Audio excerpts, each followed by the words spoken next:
Nerds International proudly presents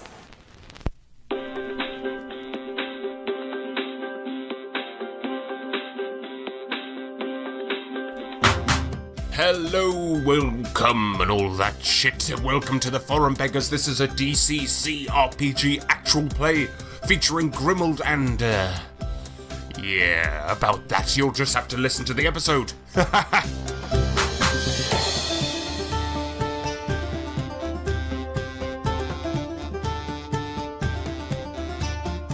Welcome back to our DCC actual play. Today we are here with Nick Lamley and, well, just Nick Lamley. How's it going, Nick? Hello, yes, not bad. I am here. Yeah, you are here. In stereo. For the first time in stereo. Yeah, we've been upgraded. So, let's do a quick character introduction. Who are you playing today, Nick? Hello, I am playing Grimald, and I am a vagrant hobbit. So with that, let's get on with this actual play. Yeah.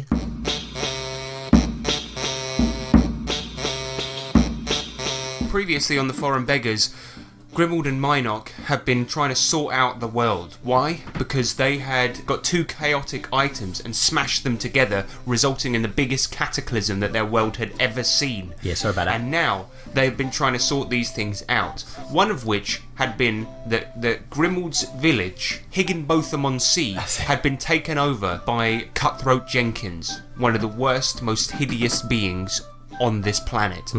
And he had been running these death races, and unfortunately Minoc had suffered a grim fate and had fallen off the back of the wagon during this race. Oh, man.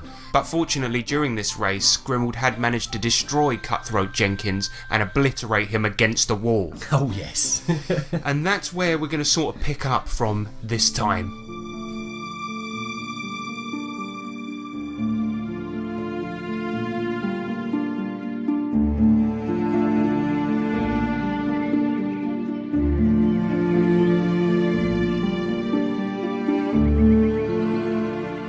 Grimald, you are on the lawful plains once again. You stand upon a hillock in a vast meadow of pristine, precision-cut, bright green grass. Not a single imperfection blemishes this pasture, except for one. In front of you is a freshly dug gravelet. Next to it, an intricately carved, half-sized elfwood coffin, which awaits lowering into the planar soil. As well as a priest, many familiar faces can be seen encircling the burial site. You see Jason Connolly, the scribe, the head wizard, Luke Enyart, the guard of innumerable items, Sean Richer, Zovia, the ultimate goddess of law, Keith, and of course, Lexaliah. The priest begins to speak. Friends, loved ones, and of course Jason. No? Tough crowd. There is a pause. A chill wind blows over the funeral, despite the plane's two suns beaming down upon the procession. Before Minoc's mangled corpse is to be committed to the plane of law, I now hand you over to someone who would like to say a few words. Minoc's best friend, Grimbad. Grimald. Yeah, whatever. First of all, I'd like to thank you all for coming. Sorry. My allergies. Right, okay. I'd like to thank you all for... Sorry. Really? No, really, I'm just going to walk away for a minute. Okay, thank you, Father. First of all, I'd like to thank you all for coming. And I just wanted to make sure we definitely can't bring my mate back, no? We are, like, in a magic land and all that. I know I've asked a few times before, but anyone? Well, you know, if a corpse is really mangled, you can't bring it back. Right. I mean, really mangled. Well, I know he weren't in the best shape when I brought him back. You know, a few bits missing and everything, but... He looks like an upset tub of jelly. True, but at the same time, we're doing this then. We actually got to put my friends in the ground, do we? Lexaliah speaks up and she, in her orb form, sort of comes over and puts a glowing energy arm round you and goes, Grimald, there's no way. You saw what he looked like. So this truly is the end. I'm really hella sorry, friend. Fine. Well, I'll use my other speech then. Grimald puts the first bit of paper he had away and gets the second bit out. Well, I knew Minoc for quite some time. He was a dwarf, that's for sure. Yeah, he had delusions of grandeur. And yeah, he was, well, let's be honest, delusional pretty much most of the time. I don't even know if that accent was real, bless him, but the point is, he was my friend. He was the only one that truly saw me for who I am. Brilliant! Great speech! I haven't finished yet. I'm sorry. Yeah, he saw through the killer and the monster, and he touched a part of me that no one else has ever touched before. Wait, no, we shouldn't be bringing up that kind of stuff at a funeral. Wait, this is no. I meant my heart. Your arse. My heart. Oh, sorry. So he touched me in places I had never felt before, and through this touching, a true friendship did grow. I'm sorry. What? That's just... Do you know this is the most sensitive thing I've ever said? I know, but it's a bit... And through this touching, a great friendship did grow. And grow it did very strong, like a true flower that grow out of the ground. And now we put Miney back into the ground from which he came from. I don't know what I'm doing. Were dwarves are born out of the ground? Like little flowers, yeah. Okay. And now we commit this beautiful flower back to the ground. Yep, okay. Right, that's lunch. Wait, my last bit. Alright. Oh, for fuck... Miney, you shone too bright for this world, my friend. May you shine on That's lunch! in endless slumber. That's lunch! That's lunch! That's actually lunch now. Okay, bury the guy. Could you Mine enough. shut up? And you see two of the priest's helpers start to lower the coffin into the Let me grave. help. Let me help. Oh, for goodness sake. It's the least I could do. Get out of the way. Let me put him in the ground. Okay, so give me a strength roll to see if you can shove the priest's helpers out the way. Yeah, cool. You're doing it right. You gotta give him respect. Yeah, you shove one of them out of the way, but as you do so, he sort of lets go of the rope that he was holding. Tumbles to the floor. As a result, you see Minoc's coffin go tumbling into the soil and crash downwards. And he's like, Well, there you go. This is why we don't let people help. I was just trying to... Oh, for God. Now I'm never going to make my fucking lunch date. How can you think about food on a sad time like this? It's the only thing I think about. Right. Ham. I think I've cracked the coffin. Right, let me do at least put the dirt on his mangled little face. I'm going to pick it up with my hands and start flicking the dirt into the grave. yeah, you flick some dirt onto the coffin, and he's like, Will you go away? Okay, I think I've done enough damage. and I love you, Miney. the coffin does not respond.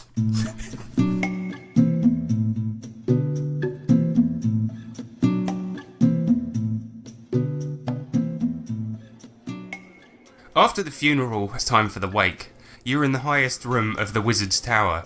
The cold stone floors and dank smell of potions and old books seem almost fitting.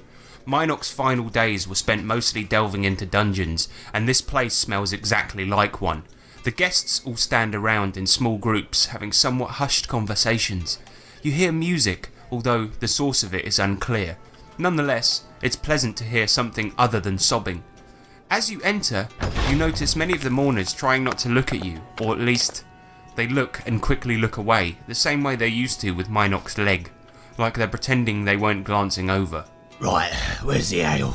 I need a drink. You can see a table over in the corner that has all sorts of drinks on it, sort of ales, whiskies, some potions of some kind. I'm gonna make a beeline for the bar. Yeah, as you go over to the bar, you can see that Jason Connolly is over there, and he is leaning on it, and he's like, "Right, mate." Oh, hello, Jason. How be you? Yeah, alright. Bit fucking bored, to be honest with you. But bored, why? Well, it's not the most lively of parties, is it? Well, it's a funeral, mate. Oh, right. I've Oh, is that what this is? Oh, yeah. Oh, I didn't... Oh, you What? silly little wazzock. What happened? You know, not much, only the fact that I had to put my best friend to the ground. He must have really annoyed you. No, he fell off a wagon in a death race and got mangled by Cutthroat Jenkins. I really need to read the fucking newsletters, mate. Yeah, What the fuck is going on round here? What, you mean, they're holding death races up in the lawful plains now?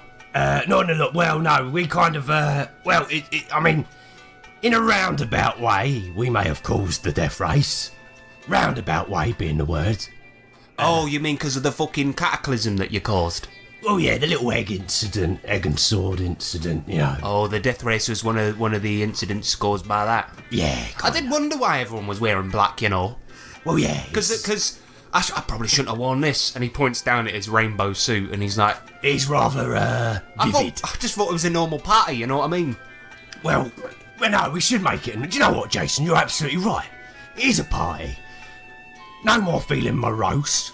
No more feeling like toast. Let's party.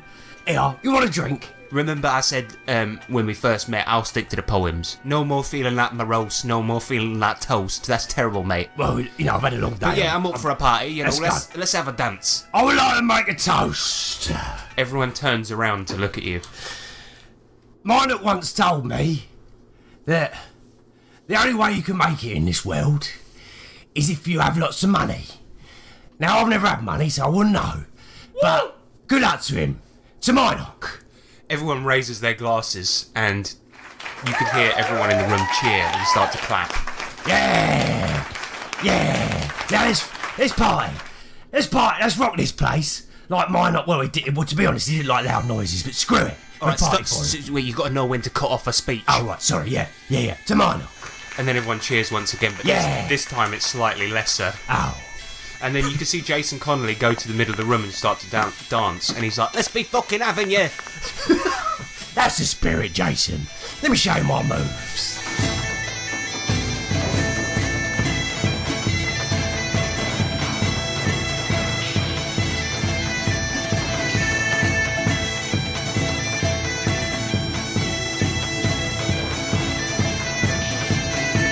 As you start to dance in the middle of the room, you see that Zovia, the ultimate goddess of law, comes over to you, her giant form towering 30 feet above you, and her flowing blonde hair sort of mesmerises you, and she looks down at you, and she says, Grimald, as well as having a good dance is a good thing to celebrate a friend's life, you do know there is much to be done.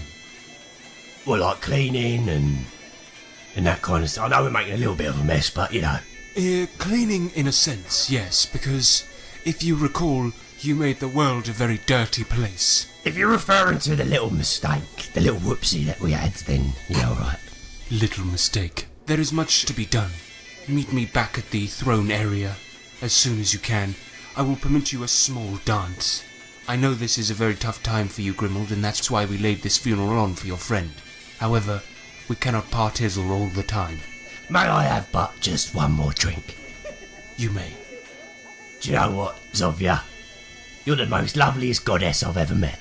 That is something I've literally never heard said about me. Oh, well, it's true. Your hair is like fire. Like beautiful fire. Flattery will not make this any easier for you, Grimald. There is much work to be done. Fine, I'll be at the bar. Yeah, see you shortly. Thanks. And you see her stomp out of the room.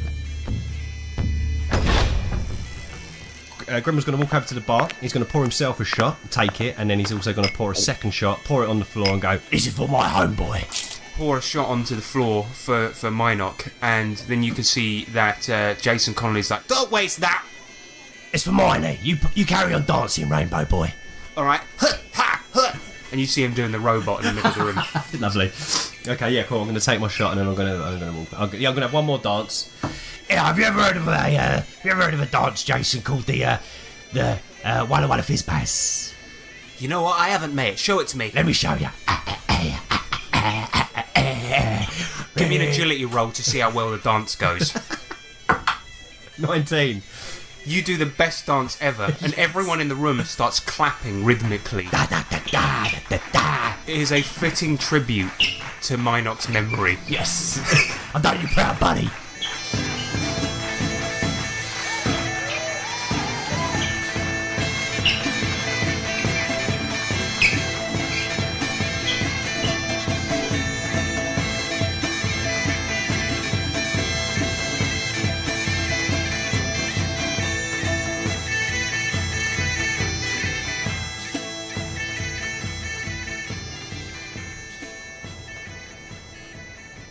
After Minok's wake, you leave and go to the throne area. You ascend the golden stairs to the wide disc of cloud that makes up the diminutive plane of thrones. There appears to be the remnants of a recent battle littering the floor. Dried blood and frog organs can be seen littering the cloud floor. Sitting atop her immense cloud throne, Zovya's bewitching blue eyes, tired from a day's mourning, stare down at you. She nods to greet you, stands up out of her throne towering 30 feet over you, and waves her hand, summoning the scrying orb that you used before to look upon the terribles of the world. Grimald, it is always sad to lose a friend. Yet, as I mentioned before, there is much work yet to be done to rectify your past mistakes, and there can be little time for breaks. Come, let us look at the scrying orb. Let us look at this ball. You glance into the orb, and the first image you see is a gigantic lizard, 150 feet tall. The last time you saw this beast, it was referred to as a Trex. It appears to be having a great time, and it still continues to tear through Fanning City, your old hometown, destroying buildings, eating pubs, and stomping on nobles. This time, however, you can see that soon there will be little of Fanning City left. Oh, that was messy. Oh dear. Oh dear. This looks bad. Oh dear. I used to like that corner. Well, it's hardly a corner now, more of a pile. Yeah. Oh dear.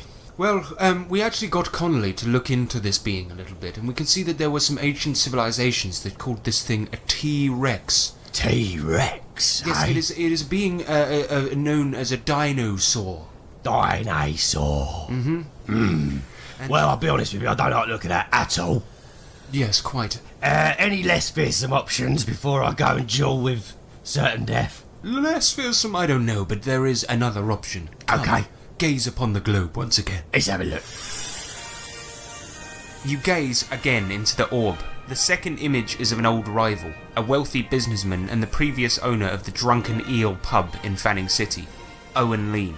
Once a prisoner in the Chaos Realm, he was freed by the cataclysm that you brought about, and now wears a set of dark, chaotic red armour over his fat body, and wields a powerful sword which allows him to take control of beasts and monsters. You see him here in the capital city of Vey, sitting atop the dais in the throne of Queen Sams. He has slain the queen. Her bloodied, battered cadaver lays in front of Owen's chubby, armoured feet, and he glugs a lovely wine from a bejewelled goblet. He is surrounded by all manner of monsters. Zomboids, giant spiders, goblins, funglins, borglers, bingles, automatic sword throwers, ghosts, ghasts, phantasms, the Phantom of the Opera, and a pack of micro bears. As you pull your head away from the orb, your sight of the vision pans out, and you can see that the army of incomprehensible monsters continues throughout the city. It seems that appalling retrobait has raised an army of evil. Well, did you see how many funglins were in there? I know not what a fungling be, There was at least 100. but I know what a micro bear is, and I know they're dangerous. The thing is, if you get a swarm of micro bears on you, there's no coming back from that. And the less said about the automatic sword throwers, the better. I don't like the sound of that. How is it that this urchin has become so powerful? It's the sword, you see. The sword he wields allows him to command any monster, and he's used that to raise an army. And you see how he glugs that wine. You should never glug a lovely wine. Look what he's doing. He's lording it up with his evil darkness and friends. I hate him. Oh, I hate him. I'm gonna blound him permanently next time. Ugh, and the way that he commands those bingles. I've never seen such brazen waste of a bingle. Look how tight that armour be on him. It doesn't even fit him properly. It's disgusting. Ah, Ah. he makes me sick. Me too, to my stomach. Well, you know that this is going to be quite a difficult mission because you're going to have to break into the capital city, fight your way through a complete army of darkness by yourself and kill him. Come again? Good luck. Come again? Look, of course, Grimald, I wouldn't allow you to do that by yourself. We do have a plan. Phew. And from a bush round the corner, you see Luke Enyart sort of saunter round, and It's he's Lukey. "Hello." Alright, Luke, you enjoying the party? "Yeah, it was alright. I've seen better, you know. Okay. Anyway, look, I've got a plan to help you with this mission. Yeah? Being the head wizard of this entire plane of existence..." Yeah? Don't laugh. I didn't. I merely had something in my throat. Speak. Do speak, old great wizard. You see him straighten out his pointy hat and get a big scroll out, and he's like, "See this? Yeah. This is a portal scroll. No, it's not. It's a bit of paper. No, it's what's written on the paper that gives its power. Oh, I see. Sorry. Runes. Rooms.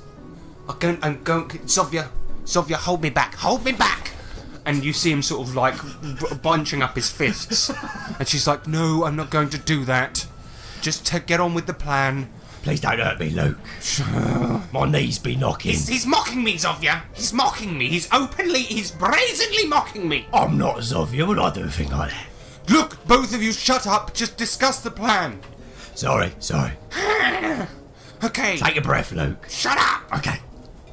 Look, you're obviously not going to be able to sneak into that castle yourself and destroy him. No matter how sneaky you are, 1,000 monsters have more than 1,000 eyes, assuming at least they have 2 each. I mean, that's not counting Cyclopses, of course, and I'm assuming there's at least 5 Cyclopses in there. Anyway, it doesn't matter. You're not going to sneak in there. I'm not going to sneak in there.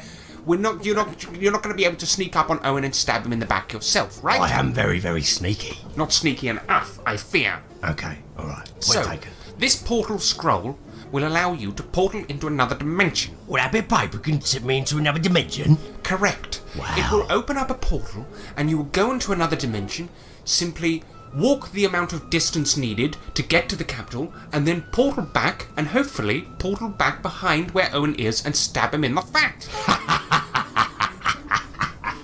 It's like a pan-dimensional assassination. Exactly. Oh. So hopefully the portal, which transports you into another dimension, will portal you into somewhere that's far easier to cross. Hopefully. Hopefully. So we know not what this other dimension be like. Not at all. So it could be rolling hills of fluffiness. It probably will, hopefully.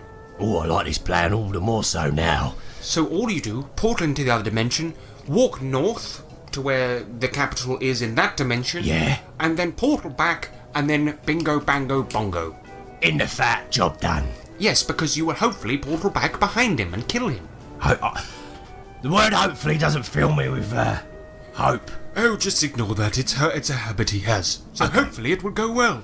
See, I'm doing it now. Oh, okay. Well, hopefully I'll survive, eh? Yeah? No, alright. So Alright, let's go. Yes. Anyway, good luck, I guess. Thanks. Is there any last words of advice, or maybe, I don't know, some aid? Sorry, were you saying something? Forget it. Right, where's this hole? Do I climb into this paper? Yeah, no, I'll open it up. This may take some time, so allow me just to concentrate for a while, okay? And you see the portal open up. Well, that was faster than expected. Anyway, hop in, will you? Just jump in, yeah? Yeah, just hop in the portal. All by myself. Yep. What? Well, I do need a quick wee. Have I got time? Well, I suppose. Alright. I'll tell you what, I'll hold it. It won't come out in transport, will it? Well, hopefully not.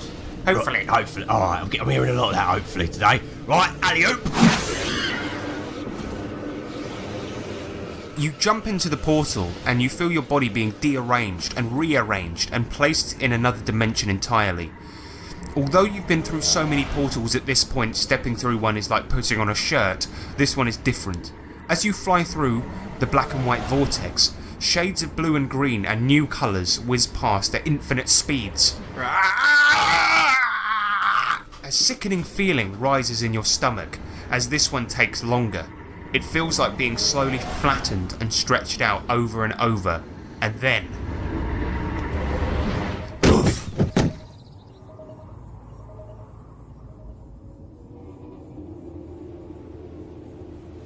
You land on a cracked, stony roadway which stretches a long, long way, but obviously hasn't been maintained for some time.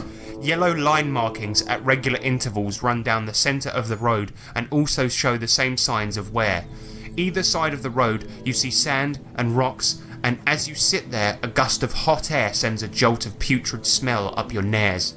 It's a heady, intoxicating stench, not unlike that of an alchemist lab, mixed with burning copper that gives you a faint feeling of nausea. The intense heat here is immediately striking as you feel the sun's immense rays on your skin.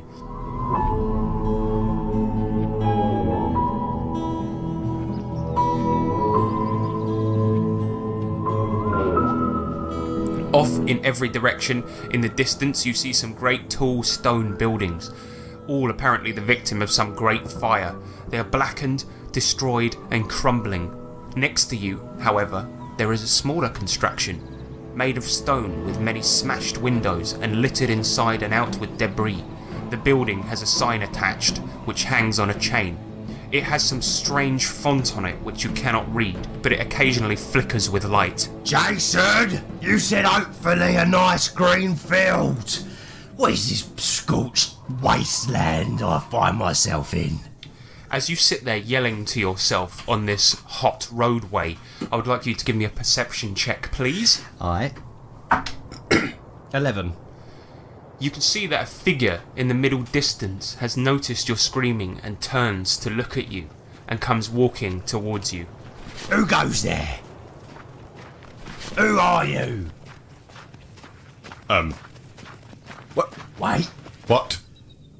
could it be? Wait a second. Wait a second. Come closer, let me gaze upon your face. Wait a second. Wait a second. Why do you sound like Grimbot? Who what? Are you Grimbot? Am I? No, I'm Grimald. No, you're Grimbot, but not a robot. I know not what a robot is.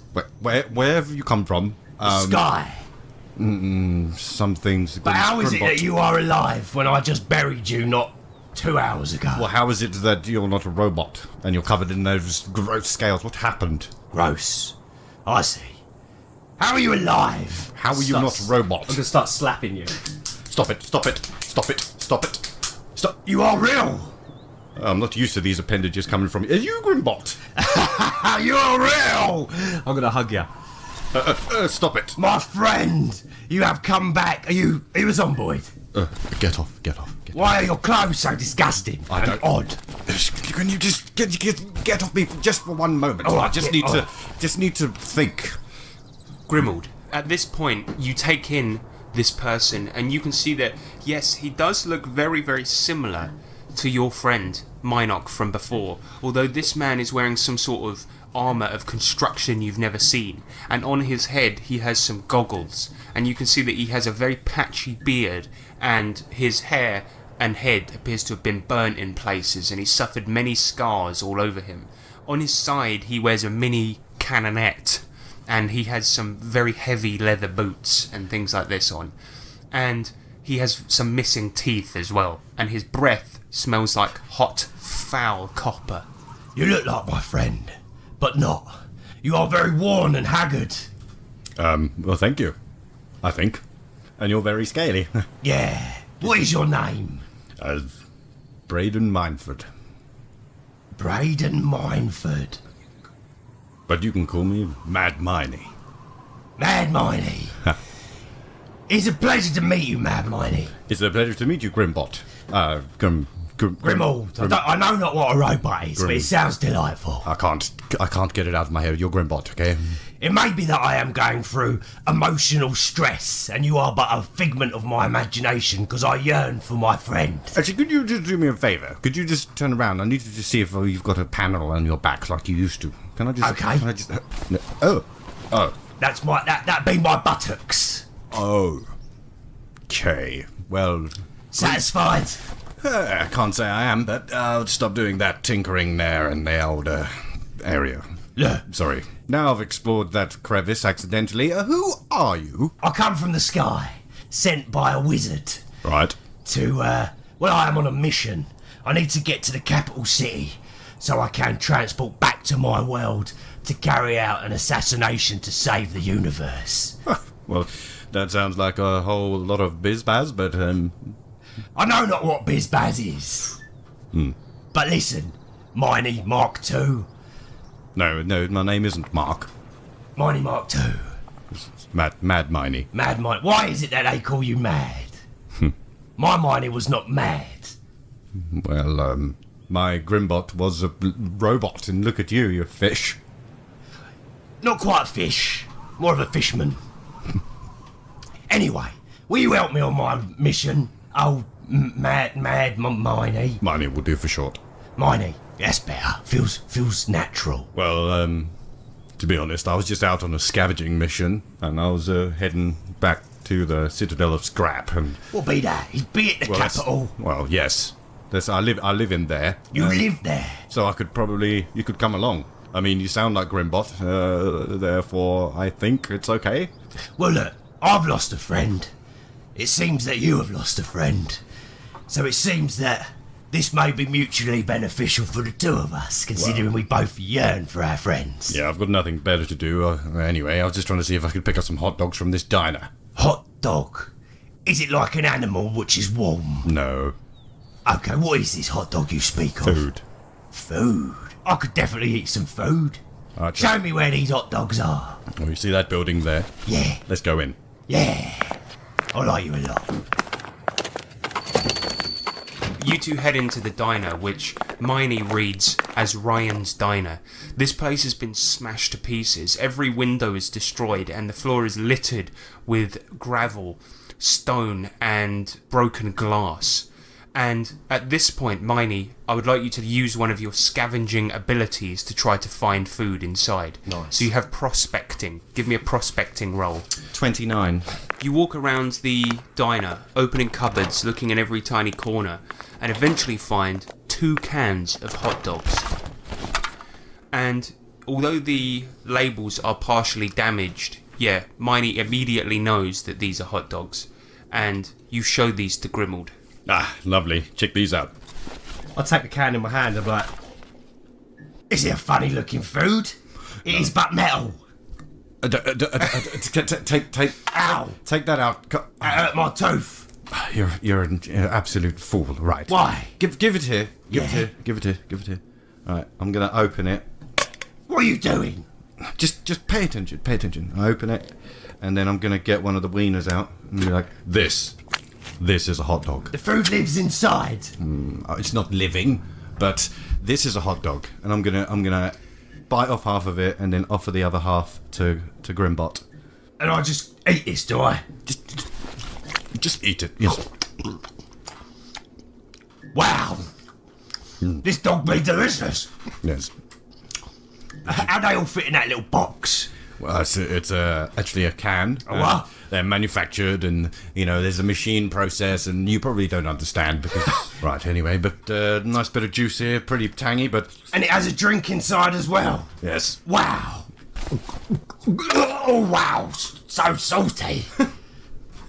I don't know if I like the drink that accompanies the dog. As you guys are sitting there talking, you hear some music start to play on a nearby jukebox, and it's very, very glitchy and occasionally cuts out and keeps on glitching, stopping, starting back up. Different song will play and then keeps on stopping, and then you can hear the jukebox say, "Please select a song." What the? Ah, Who is that? It appears that my diagnostics have not been run in a long time. Where's that voice coming from? oh, wait. pull my axes Grimbot. out. Grimbot, just a minute there. Hold your horses, you don't need your axes. Let me just see if I can find the source of this sound.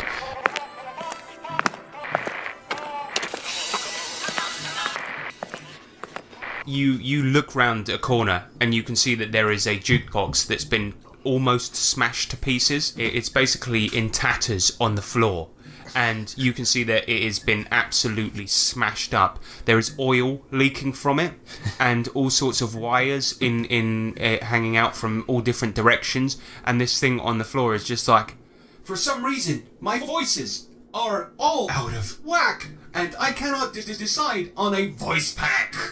Oh. Please run diagnostics immediately, or I will cease to exist. Grimbot, give me a minute. I'm gonna go over to the jukebox, and I'm just gonna see if I can tinker it and sort of see what's happening with it. Yeah, give me an intelligence roll.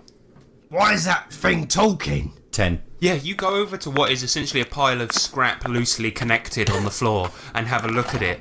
And you can see that as it speaks, it sort of lights up, and it's you barely know why this thing is even connected or working anymore. And it's like, well, hello there, nice to meet you. Please select a deity. Well, identify yourself. My name is Ariel Badger. Release! Well, that is not my name. Somehow there has been a massive error. Doesn't sound well, Miney. No, what's happened here? Why are you in such disrepair? There ain't nothing but a hound dog. Well, that was not what I wanted to say at all. There was a man who came through here, killing, destroying, absolute destruction. He was extremely fearful, and I fear for my life every time I see that man. What's the name of that man? Mike. Oh God.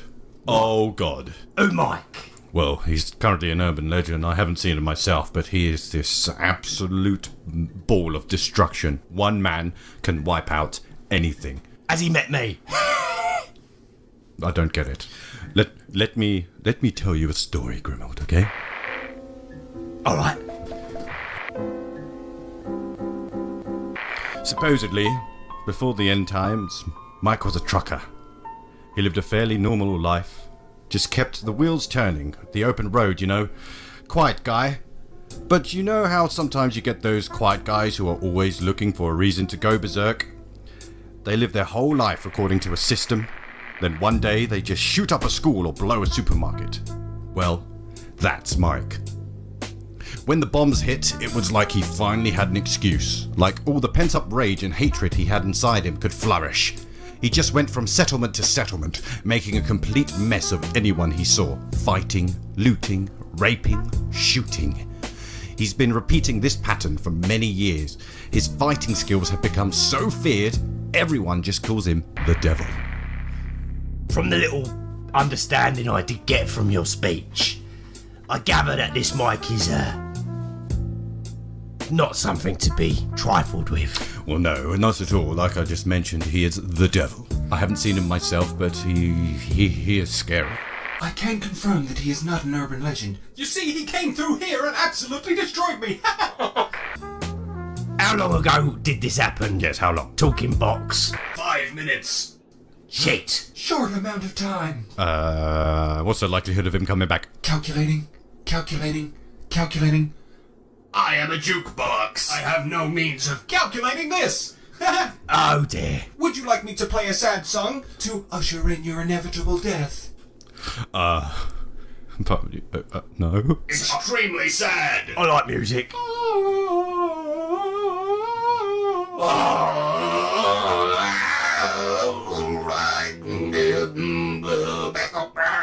That was hideous. I thought I would try to comfort you. Thank you. It wasn't. It doesn't work. It was. It did nothing. Disgusting. Please, can you just let me know because of my companion Grimbot that I lost. Are you one of those jukeboxes that can feel pain? Yes, actually, I am in incredible amount of pain right now. I feel like I have been stabbed with 1,000 hot knives and been hit by 2 million hydrogen bombs. Incredible, amazing, agonizing pain. And at this point, I would like you both to give me a perception roll, please. Oh God. 8. 15. Grimald, you are completely unaware of this. You cannot hear anything. But Miney, you can hear from outside. Oh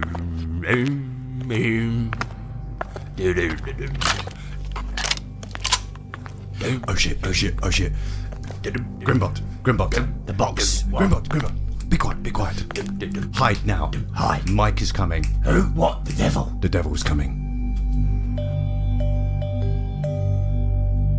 Right, I'm gonna turn to the jukebox and go, right, I know you're in pain, so I'm just gonna unplug you now. Right? I'm gonna take you out of your misery as quick as possible. I run on oil. I'll try and turn him off and then dive for cover. You would need to give me a intelligence roll to see if you know how to dismantle this robot. 20. You basically pull apart a few wires and then you see him go, May I say a few last words?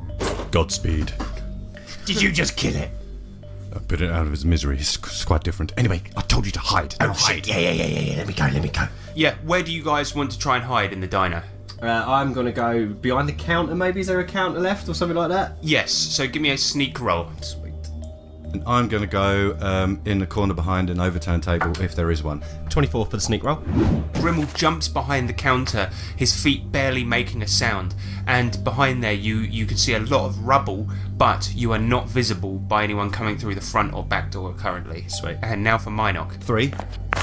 You skid into the corner, smashing into the table, knocking it over. You are quite obviously visible, and the table crashes down. At the window, you see a big, fat, bearded man, and you can see that he has a very scarred face. He looks over at you, his eyes widen, bloodshot. He takes a swig of whiskey. You can see that he holds a shotgun in one hand. His lips just disappear as he smiles at you. He breathes against the small shards of window that are still left, and you can see that his hot breath just sort of makes a condensation on the window, and he just goes and he cocks his shotgun. We're gonna roll initiative. Oh my god!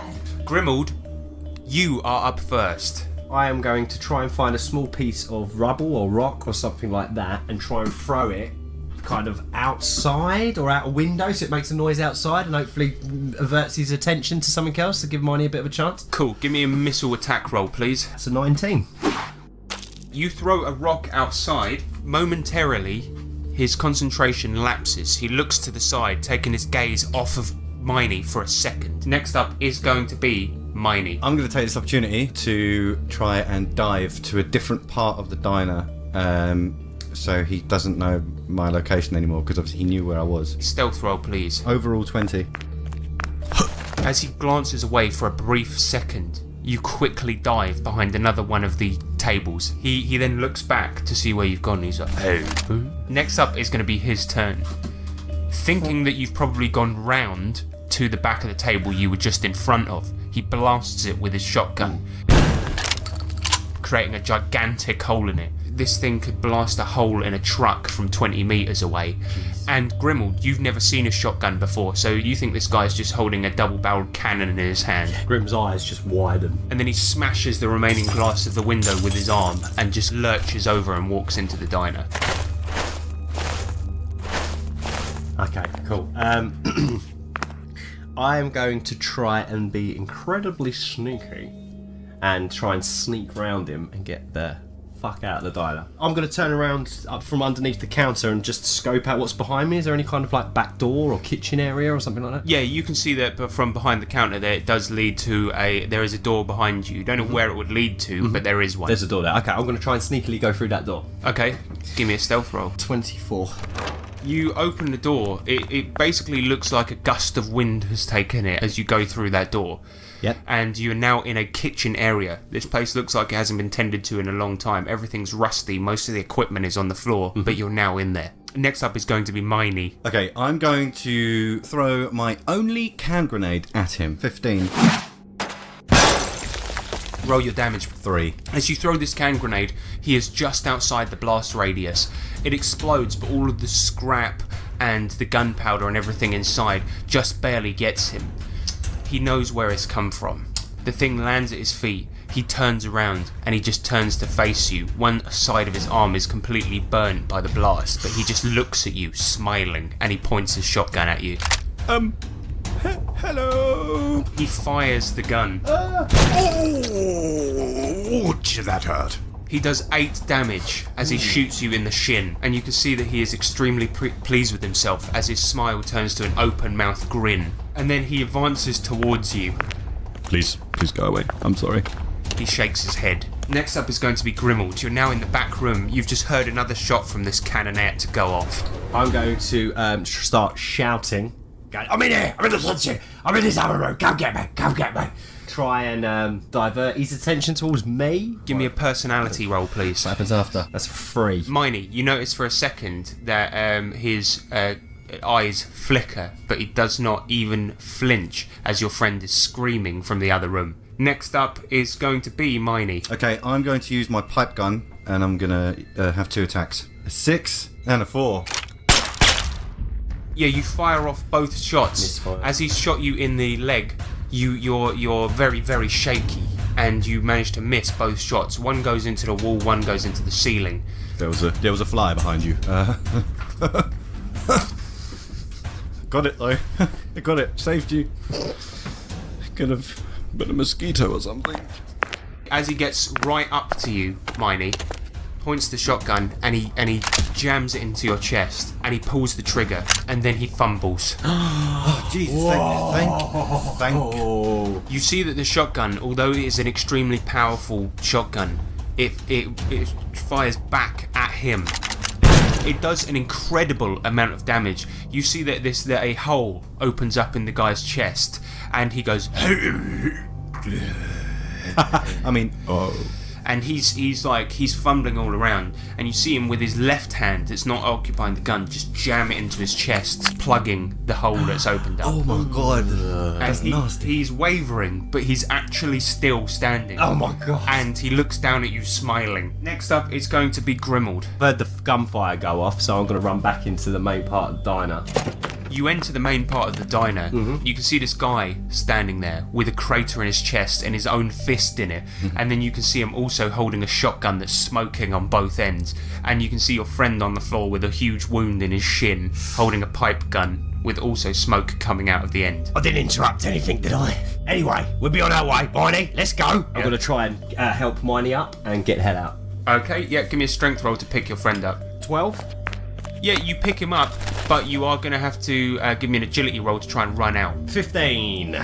You then run out of the front of the restaurant, and you can see that Mike turns to face you. As he does so, he points the shotgun at you. You just take a look back at the diner, and you can see Mike standing there holding his chest with this crater of blood just spewing out of it, pointing his shotgun at you and smiling. Mike starts to jog towards you. He's trying to load his shotgun with his teeth and running towards you. He does so, and now he's going to take a shot at you. He's got quite some distance. He actually fumbles again. Mike, what are you doing? He is an absolute mess because of the shot he took on himself. You can see that as he's trying to reload with his teeth, his weapon breaks, and he just smashes it onto the ground. He then stops in his tracks, points at you, and he just nods, like he's saying that he's gonna get you. But he stops chasing you. See you later, Mike. bye.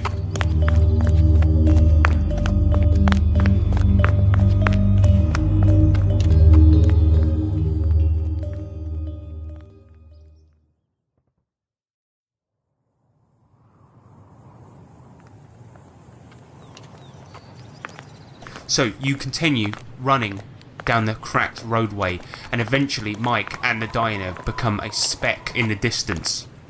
And you approach a fleet of broken down metallic vehicles, mostly the size of wagons. Each bears a T-shaped logo on the front and some writing in text which Grimald cannot decipher, but that Miney recognises as Tesla. These tireless vans have obviously been converted to homes. They have numbers painted in black on their side doors and curtains on their windows. A shoddily made sign on the outskirts of this village reads, Tesla Town. There is a roaring bonfire in the central area with a row of odd, half-rat, half-vegetable creatures roasting over it on a spit. Miney recognises these creatures to be ratatos. The smell is intoxicating. It smells simply like a good roast potato. And beneath it, a pot of some unidentifiable yet delicious smelling sauce wafts through the wasteland air, cutting through the poisonous smell of this foul climate. Curiously though, you spy nobody about. Aside from the crackling of the fire and the bubbling of the sauce, there's just silence. Right. Smells delightful, whatever that is. What is this place? Well, can't you read that? It's Tesla Town. Of course I can't read that. It is in but weird writing. It's not. It says Tesla Town. Tesla Town, eh? And what are these weird metal boxes with the inscriptions on the front? Well, they're old Teslas that appear to have been converted into homes. You say it as if I should know what a Tesla is. Be them homes. It's mechanical. Mechanic, eh? Again, you speak in riddles. Right, I'm just gonna walk up to the fire and the roasting potatoes and just shout, "Hello! As you advance even a few steps forward, a head pops out of one of the bigger vans, and you can see that there is a guy who has this slick back hair, and he's got many machine parts. At this point, he's barely even got any human parts left. He's been modded to the point where he's got many robot parts, and one of his arms is actually been modded to the point where it is a gun. And he points this at you and he goes, Whoa there! Don't y'all take another step forward. Oh, sorry. Y'all coming into my town. I'm the mayor of this here town. Hang on, one sec. And you see him go back into the van and come back out wearing a sort of battered cowboy hat. And he's like, there, got my mayor's hat. Now y'all know. Oh, sorry about that. I was just wondering if we could partake in some of the rotator. Y'all can have the potatoes. I'm a pretty welcoming mayor, okay? But y'all gotta leave all your weapons outside. Put them on the floor there, and then my wife will collect them all up. And she'll put them in a box, and you can have them when you leave. Oh, I don't know about that. Wait. Well, I do know about it. It's my town, it's my rules. I think it's. I think we should. Wait. Why should we do this? We're not gonna use them. Well, how do I know? We won't attack your rotato. The thing is, we had a lot of rapers coming through here recently. Oh. A lot of rapers, a lot of robot rapers come here and fucked our vans. Okay, I understand. And I can't be having that, okay? I understand. As much as y'all look trustworthy, I can't be trusting nobody. Ain't that right, Maple? Yeah, that's right. My wife, she don't trust nobody, okay? Because just last week we were trying to have a nap. Suddenly our van started rocking all around, and we heard these whirring sounds, and somebody going meep meep meep meep meep, and that's when you know your house is being raped. This well confuses me. Yeah, but it's understanding. Let's put our weapons down, and yes. Let's just do what he asks. Just take it nice and easy, nice and slow. Okay. Not like them rapers did to our van. No. What be a van? What, is this guy for real? And he looks over at Mighty. Be it mechanical. Yeah, he's Why he speak like that? Has he got mutated brain? Yes. Yes. I see. He's one of them rad tards. Yep. All right, well, yeah, just pop all of the shit on the floor there, and we'll come in. We'll have a nice slap-out meal. Slap-out meal. That's nice. Do you have any shroom steaks? We got a couple out back, but those will cost you, man. I mean, I'm happy to give you ratatoes. Those are plentiful, but for shroom steaks, you know. Any boiled beetle or blue cakes? Look, man, y'all are taking the piss. I offer you a free meal. You're coming here asking for all the good stuff. Well, I'm just asking because if so very kind to offer us this. I just thought, I'd try my luck. Are you for real? No, so no blue grain or tomatoes, no. Are you for real? Can you not speak a language that I will understand? How about I got blue grain, I got tomatoes, but I'm offering you ratatoes and sauce. Okay, if you want the good stuff, you're gonna have to pay for it. I ain't offering you all this shit for free. Fair. Right. Well, okay. Well, no, Just put your weapons on the floor and come around the I fire. will get these weapons sir. back, won't I? yes, of course we will. Of course you will. I'm very connected to my blades. Yeah, we'll get your blades back. Thank you. Yeah, I put all my weapons down. Yeah, here we go. You put your weapons on the floor, and then you can see a woman step out of the van. She has these like big bark-like legs, bark-like body, and a big tree-like head with all these sort of appendages growing out of it and leaves. And one of her arms is like a gigantic branch. And she goes, "Well, howdy! I put my Are hand. y'all shitting me?" I put my hand over his mouth to stop him screaming, and I say, "Sorry about my friend. Sorry about my friend." That is awfully rude. First y'all come in here Mutated demanding... brain. Mutated brain. Shut up. First y'all come in here demanding all my best food for free, and now you're screaming at my wife? She is beautiful. Maple, don't you pay no attention to her. That is goddamn... What? In the name of Jesus, I ain't never heard something so rude in all my life. Sincere apologies. I am absolutely gabberflasted. You... Talking tree. I'm not a talking tree. I'm a woman who happens to be mutated partially with a tree. Shut up! I can't believe it. My feelings, my absolute feelings. I'm gonna re-put my hand on his mouth, and then I'll be like, "Shut up, Grimbot. This is very disrespectful. Now, just take a minute and internalize yourself, and then just get over it, alright? I'm sure you've seen worse, you talking about wizards and such. Tell you what. That offer of the Ratatos is now off the table. Oh, please.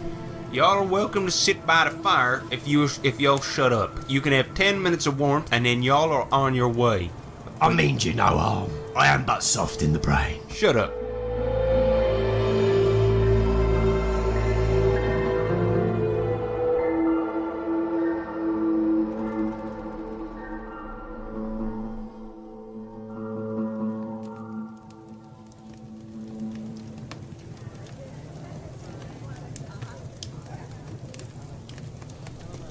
Once you sit down at the fire, you are getting some very, very dirty looks from the mayor and his tree wife. And both of them look at you, and every time you even start to speak, like you'll be like, he'll be like, and give you like a shake of the head as if to say, shut the hell up. And then all of the people around the fire, you can see like a guy that looks like a big badger. You can see mutated children. You can see a guy that looks like a blob of jelly, and you can see all sorts of weird looking creatures. But none of them make any attempt to come and speak to you because you've offended the mayor's wife. And you sit by the fire, and you got a nice bit of warmth as the evening starts to roll in and it starts to get cold in the wasteland. Grimald's literally just staring around the fire, like absolutely just. He doesn't know what's going on. He's just like. As you look over at the guy that's a cube, like a cube of jelly, he goes, "Look, did I say that you could make noises? Apologies. Shut up, will you?" I just looked down at the fire. I'd say, Grimbot, I told you to be quiet. Can we get out of here? This is weird. And that's saying something for your world. You're weird. As you guys are sitting there having this whispered conversation, you can see that Maple comes up to you guys and she goes, All right, boys. Time's up. Time to leave. We offered you 10 minutes of warmth. Sorry, it's the Ratatos. We offered you 10 minutes of warmth. Time to go. All right, we'll be on our way. Right you are then. We may have got off on the wrong foot, but may I give you just the smallest piece of information before we part ways, as a way of apologising to you, tree. I'm not a yew tree. I'm a maple tree. Maple tree. Get the hell out of here. Okay, Leave well, immediately. I don't care about anything y'all gotta say to me. All right, well, if the bearded man that sings does come this way, do point him in a different direction to us. "What are you talking about?" Yes, yeah. Mike, The devil. we had an altercation with him earlier, and that's why my shin was so messed up. He may be on our trail. "What the hell did you just say?" And then you can see that the mayor jumps up, his hat falling off, dropping his bowl on the floor, and he goes, "Y'all had a run-in with Mike." And at this point, you just see his head explode, and he's just, and then Maple goes, "What the hell did y'all two do?" I didn't do nothing. "Well, why did my husband's head just explode? He don't usually do that." And you can Mike. see that the camp starts screaming and running in all different directions. She's like, "Everybody calm down! Get into cover right away, I think we're being attacked!" Shit. Oh God! Quick, Grimbot, to our weapons! Yeah. "They're over there in that there car over there, no, there!" And then you can see Maple jump and dive behind some cover behind her house. Yeah, we're running to the car. Yep, give me an agility roll, please. 9. And a 5. So both of you, as you run towards this car where Maple said your weapons are, hear bullets whiz past you. And Grimald, you actually get hit by one, I've been hit. taking 11 damage as one whizzes into your arm. It feels like a gigantic burning sensation, and then blood starts to pour from your arm. Ow. And then Maple, you can hear her scream from the other side of the camp, and she goes, "Where the hell are these bullets coming from, man?" I don't know. Okay, everyone roll initiative, please. At this point, you see that an object gets hurled into the middle of the village. And this object is round, boxy, and has some sort of mesh on the front of it. And it's making a noise. And it goes... And you can see a child darting towards it. And it's like, "Ooh, shiny!" Don't! Personality roll, please, Miney. 18. With an 18, you see the child stop in its tracks and looks at you and decides not to go for it. Away from it! And the child jumps out of the way as this thing explodes, sending a gigantic amount of sand and dust and gravel into the air. Then it is going to be Miney's turn. It is now very, very, very difficult to see as there is almost a sandstorm going on because of the amount of sand that this grenade has kicked up. How close are we to the vehicle that was containing our weapons? You are now next to it, so you can pick up Good. your weapons. Yep. I'm going to pick up my weapons and pass Grim's weapons to him. Yes, so you are now both fully armed. That is going to be your turn over, but it is Grimald's turn now. So I'm going to take a moment to concentrate on this dust sandstorm and see if I can make out any large mic-shaped objects moving around in it. 2. With a 2, you stand up, take a look around above all the cars, and you don't manage to see where Mike is at all. Shit. It is pathetic. Okay. I see nothing. Next up is going to be Maple. She tries to take a look around, and she raises above one of the cars and is holding a pipe gun, the same type of gun that Miney has. And she just starts firing wildly into the sand. And she's like, I don't know where y'all are, but I'm going to get you. Take this. She does not manage to hit anything. Oh, God. Next up is going to be Mike's turn. You see that from somewhere, something hits Maple. And you just hear a bullet fly in. Some sap just starts spurting from Maple's neck. You see her slump to the ground. It sounds like a big load of wood and logs hitting the floor as she just dies immediately. And she's like, "Tell my husband I loved him." He's dead. Oh yeah, So are you. I remember now. next up is going to be Miney. Miney's just going to say, right, let's take this opportunity to just get out of here. We must get out of town. Couldn't agree more. Let's blow this popsicle stand. I got 10 for agility. Unfortunately, that's not going to be enough because you can't see where you're going. As soon as you try and run away, you trip over a box of ammunition, sending it spilling all over the floor. Next up is going to be Grimald. So Maple's told the whole town to run and hide. Yeah. Yeah, so what I'm going to do is I'm going to be like, Maple's dead. The town's over. Run for your lives. Okay, yeah, give me a personality roll. 18. With an 18, you see that they all come out of their cover and start to scream and panic and start running in all random directions. Perfect. At this point, you can hear much gunfire. Give me a perception roll to see if you can hear where it's coming from. 4. Yeah, it's very hard to tell over all the screaming where the gunfire is coming from. But you know that he is distracted trying to pick off people. You can see men, women, children, jelly cubes, badgers, all getting shot. Okay. Yep, next up is going to be Mike. He is firing upon anyone that he sees. Very fortunately for you two, that is not you two, but there are people dying all over the place. Oh, God, okay. Next up is going to be Miney. I'm going to pick up some ammo from the box I tripped over Yeah. and then try and continue to leave the town.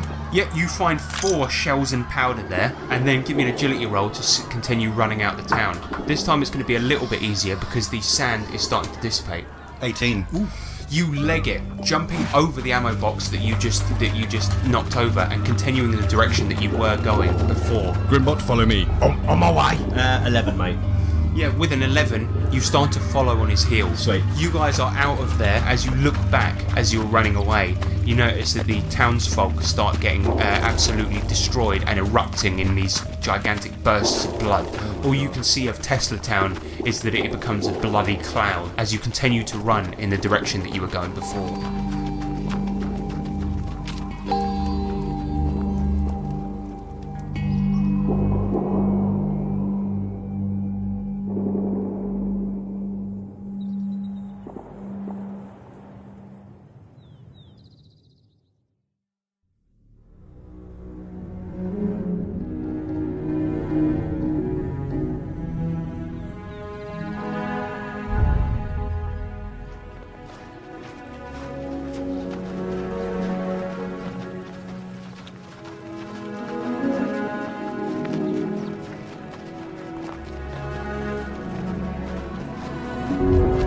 So you guys are out of there, and you're now continuing down the highway. Yeah, it's night at this moment, and it's cold, but a chill wind is starting to blow. Every time it does, you can smell the stink of radiation and gasoline. Do you think we're safe?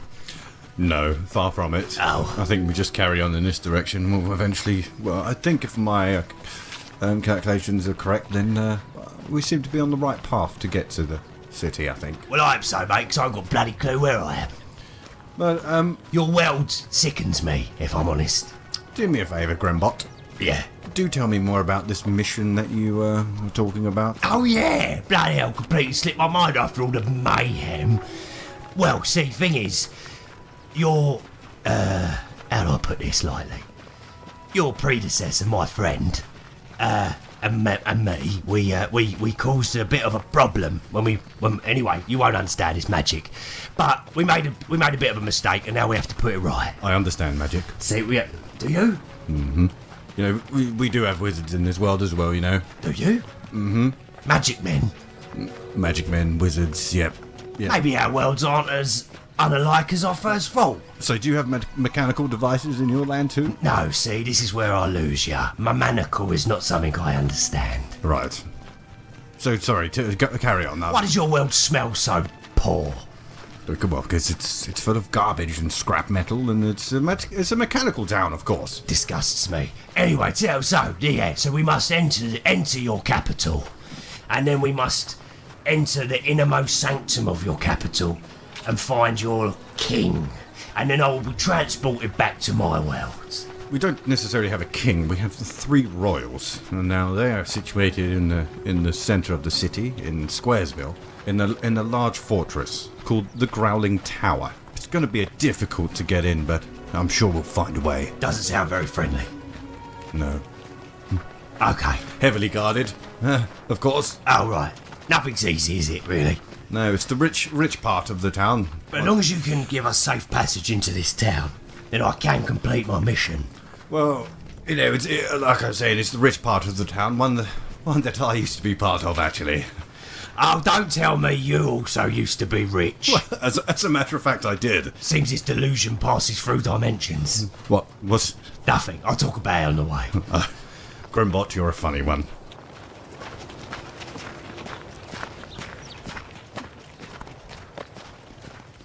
As you continue down the highway, the wind continues, and it is very cooling, a stark contrast to the day. Looking down at the cracked, battered road, you can see that in the distance you can make out a great city with tall buildings. The wind continues to blow, and as you look up, you can see that it is bringing in a massive band of clouds. And you can see that these clouds are extremely odd. They are purple and green in colour, and you can see that the colours of the clouds slosh around each other, but never mixing. They're purple and green and swish around like a lava lamp. And then it begins to rain. A downpour so heavy, something like you've never seen before. Both of you are going to need to give me reflex saves, please. Oh, shit. 23. 11. You both manage to dive out of the way and underneath a battered sheet of metal, but this rain is just pattering down on top of it, and the rain actually starts to burn through the metal and starts to go onto your skin, burning it slightly. You can feel that this rain is actually some sort of acidic rain. Oh dear. What? Oh dear, we've got some acid rainstorm coming in. We need to find shelter quick. I don't know what it is, but it sounds disgusting. Quick, let's find something. Both of you give me a perception roll. 10. 14. You see that off in the distance you can see a sort of weird hole in the floor. It looks completely perfectly circular, but it almost looks it looks like it's some sort of cave, although how somebody dug it to be perfectly circular, you have no idea. What be that on the floor? Ah, good spot. Quick, let's get to it now. What is it? Just get into it now. Okay, you both of you give me an agility roll, please, to get down into the hole. 10. 14. You guys run over to the hole, and you can now see that there is a ladder descending down into complete darkness. We can climb down straight out. Yeah. Yes, sounds good. Okay, you guys climb down into the hole and into the darkness. You can hear your footsteps echoing off the ladder as you descend further and further. We are underground. Oh, What is this magic? It's not magic. You pulled a hole in the floor out, and then we climbed down into the... Oh, your world does confuse me. As you reach the bottom of the ladder, you can feel that your feet are now onto concrete or stone or something like this, and you can hear a dripping cave. This appears to have been some sort of manhole, and you get finally underneath the cover of this cave, and you can now see nothing as this place is in complete darkness. Miney's going to get his hand crank flashlight out. Oh, yeah? And he's going to get it out and be like, right, I should probably put this to use then. What? This, and I'm going to start winding it. Oh my goodness. Just a minute, it'll be there in a minute. Creating light. Magic. The hand crank flashlight illuminates the cave. You can see that this cave glows in sort of a strange greenish colour as your light bounces off the walls. At the end, you can see that it forks in 2 different directions. And as you make the groaning noises and as the gyro sort of winds up, you can hear a voice coming from further down the cave, and it's like, "Hello?" Can I try and do a perception to see if I can tell which route it is, left or right? 9. You can't really tell where it's coming from, but the voice continues. Who's that then? Someone speaks. I don't know where it's coming from, but let's go down this one. And I point to the left. Fine with me. As you go down the left, as you immediately turn the corner, the light of your flashlight hits the face of a woman who's like, "Ah! Oh, sorry about that. Hello! Who might you be? My name's Blind Janine. I'm the mole people of the cave. Sorry, I've been practicing in that line for years. You're the first people to have ever found me. Friend or foe? Well, I don't know. Depends on how nice you are. Well, we're quite nice. Considerably nice. You look lovely. Yeah, you're very nice. Come on, mate. Well, you're the best mutant I've seen. Is that a good thing? Give me a personality roll. 19. I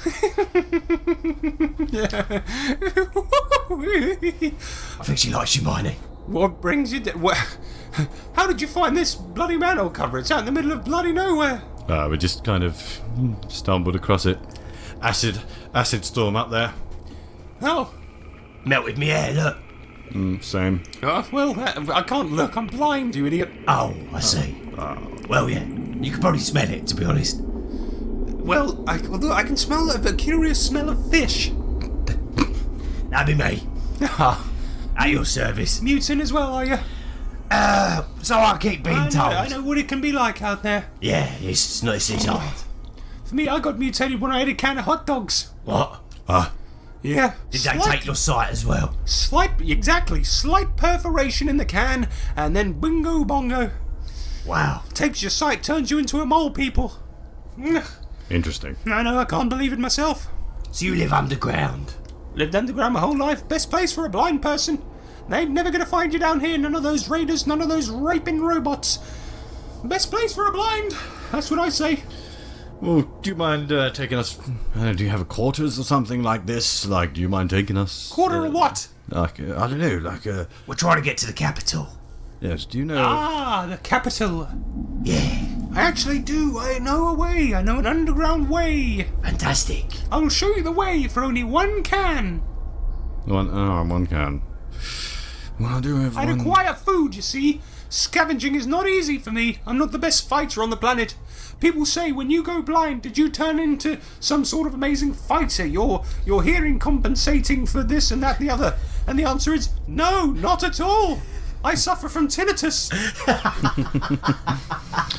That doesn't sound very good. I'm going to offer Blind Janine my remaining can of hot dog.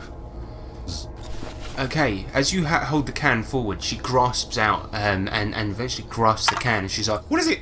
Hot dogs, is it? Yes. Good stuff. Perforated, is it? Nope. Good." And she throws it behind her, and she's like, "Lovely. Let's show you the way then." Well, you can't get any blinder, can you? Oh. Sorry, Janine.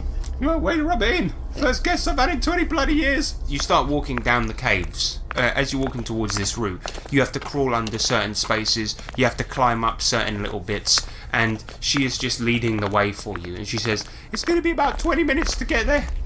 All right. I hope you bought your climbing shoes." No, I didn't. Have you ever heard of Mike, the devil? Have I ever heard of Mike? Yeah. Everyone in the wasteland's heard of Mike. Okay, well, I feel it. I feel I owe you at least this.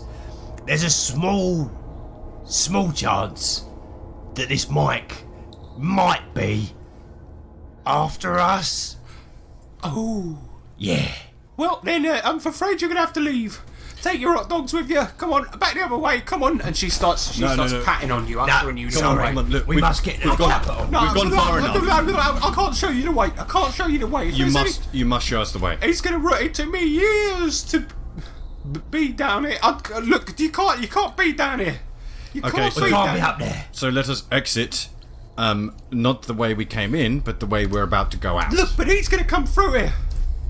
That's all right, it won't hurt you. You're blind. He You won't. think he has morals? Yes, I've heard. I once seen him kick a baby like a football. Oh, was that when you had your sight? Yeah. Ah, I bet that plays in your mind a lot. I mean, it was the last thing I saw. Oh, it definitely plays in your mind a lot then. You wouldn't believe it. Well, we I don't have want to be a nightmares of that baby. Right, anyway. Come on, let's go. We gotta go. Please, Look, I ain't showing you the way. you must. Please. If I do not finish my mission, then there may not be any world left. Have you seen the world? It's barely any of it left anyway. Look, it's of the utmost importance that you lead us towards the city, please. It's true. That's And in it for me. If I do it, I'm going to die. You're going to lead him here. we'll give you whatever you... What do you want? I already got what I wanted. Hot dogs. All right, well, how about more hot dogs? You got any more? Yeah. Why don't you come out of this world and come live in the capital? Give me one more can and something to arm myself with. Well, I can arm you, that's for sure. Ever used a, chucking rock? Have I ever thrown a rock at something? No, it's a chucking rock. It's different. Sharpened on one edge and quite aerodynamics. You're talking shite. Give me a gun.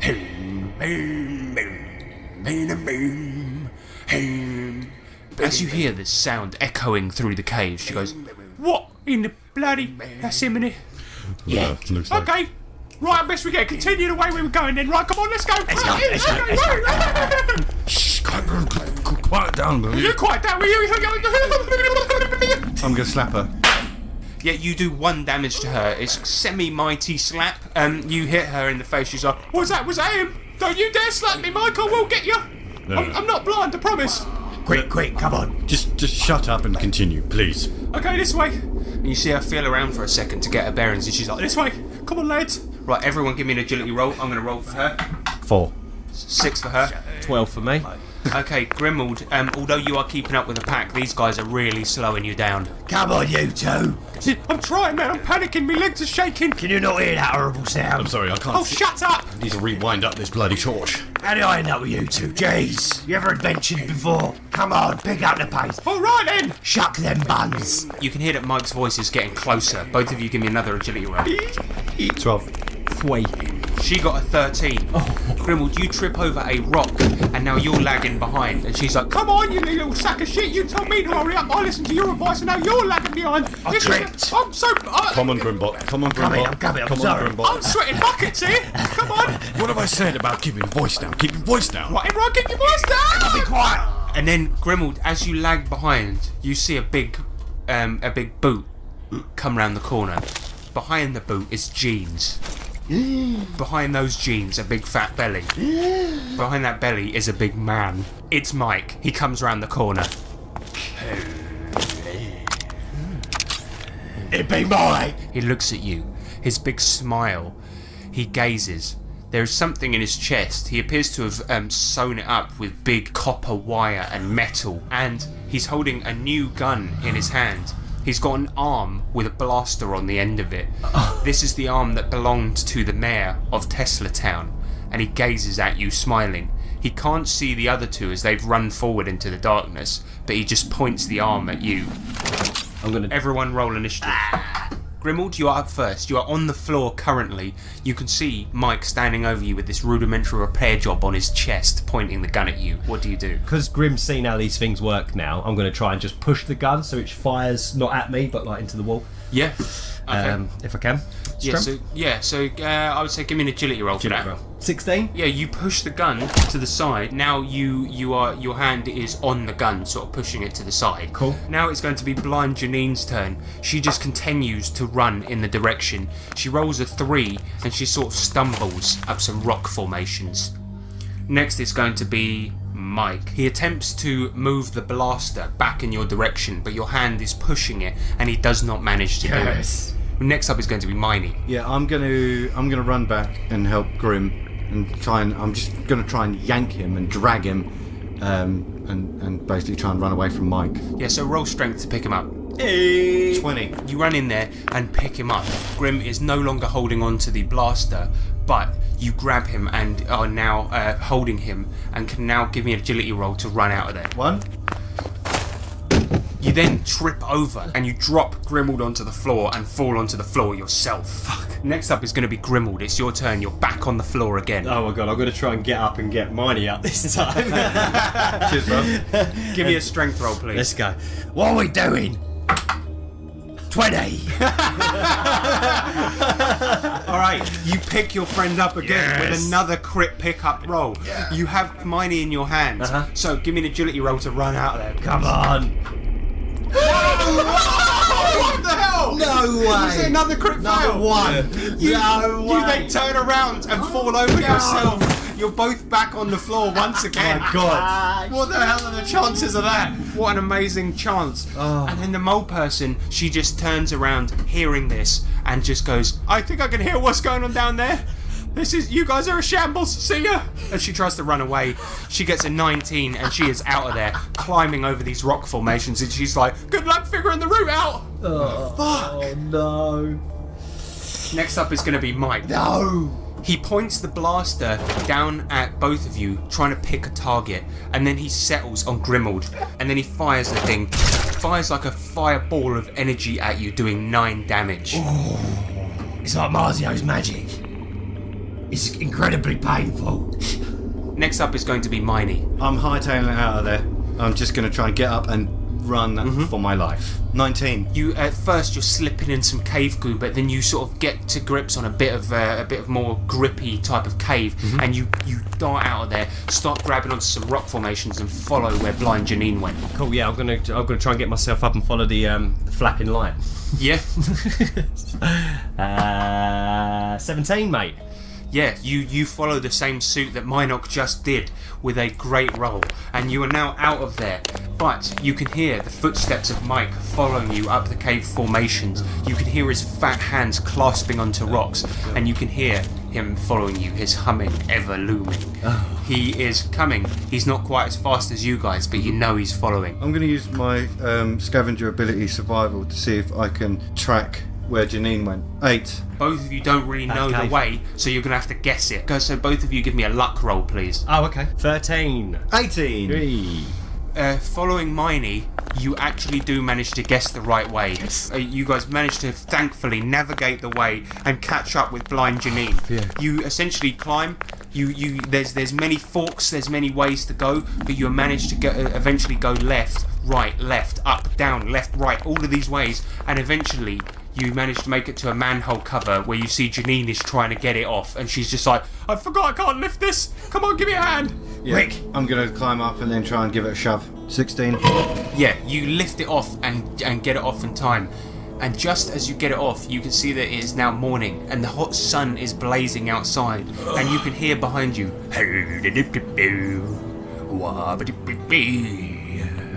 He's still coming. Quick, put that lid back on.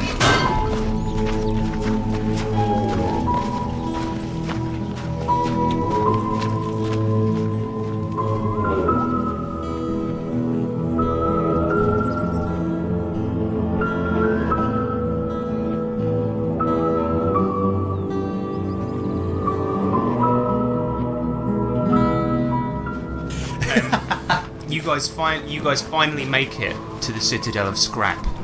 And outside, you are greeted by 2 guard robots, and one of them's like, Hey, what's up, Mighty? Oh, hey there, how's it going? Yeah, long time no see, man. Well, you can't just let any fucking weird freaks you find out in the wasteland in. I told you about this. No, he's with me. No, look at him, man. He's all fucked up and goofed up. He's gonna be infecting people left, right, and center. I'm his weird cousin. I was born like this. I'm not infectious. He's clearly infectious. Come on, man. Look at him. and you see him sort of the robot's hand changes into a weird device that Grimald you've never seen before, but Minoc, you know this is a radiation detector. And the robot goes Scanning. and just waves his hand over Grimald, and he's like, Hang on a minute. I'm not detecting any high levels of radiation.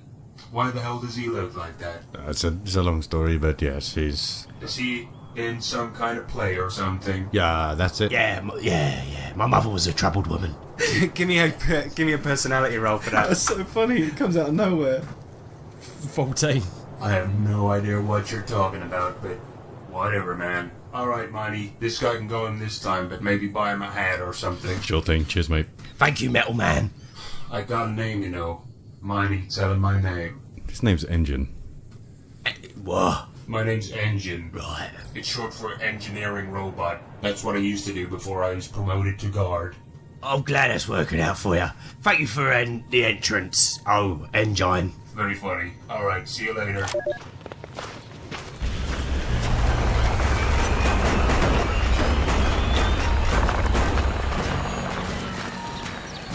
And then you walk through the gigantic stone walls of the Citadel of Scrap and through the gigantic metal gate that opens up automatically. And you can see that this place is a very stark contrast to the entire rest of the wasteland, because there is technology all around here, and technology that works, because you can see flying drones all about that are the size of a human head, with screens on them broadcasting all manner of news broadcasts with speakers on them that actually work. You can see street lamps with lights on them. You can see a monorail that whizzes past. It's the size of a horse and cart, and it goes at speeds that Grimald has never seen in his life. And you can hear the speakers on every street corner just saying all manner of things in languages and dialects that Grimald's never heard, and that Miney even doesn't understand. And you can see just people from all races and colours and creeds and things like this just on every street corner. And as you enter, you find yourself in a marketplace which is called the Wholesale, as you can see by a gigantic sign out the front, which obviously Miney can read and Grimald can't, but nonetheless, a man with no eyes approaches you, and he's selling eyes in a box to eat. And on the front of the box it says, "I sells, I sells." Here now, mate, you want to buy an eye? No. Couldn't you do with one yourself? That's really funny, mate. No, none for me, thanks. Don't need it, mate. I got that psychic abilities. And Grimald, this is like a massive sensory overload for you. This is like, it's just crazy. All the buildings are taller than they should have any business to be. All the lights, all the colours, all the different types of people. These people in your world would be monsters to be slain for gold and loot. This place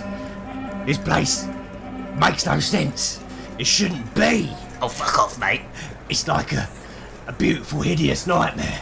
Oh, come on, mate. The lights, the colours, the sounds, the smells, the monsters. What is this land? Well, this is my... Don't call me a monster. He's not talking about I was you. talking about that. Just buy an eye, will you? I don't want your eyes. I don't want anything. Grimbot, calm down. I'm gonna try and slap him out. Why? This shouldn't be. As you say this, a little grey man walks past you.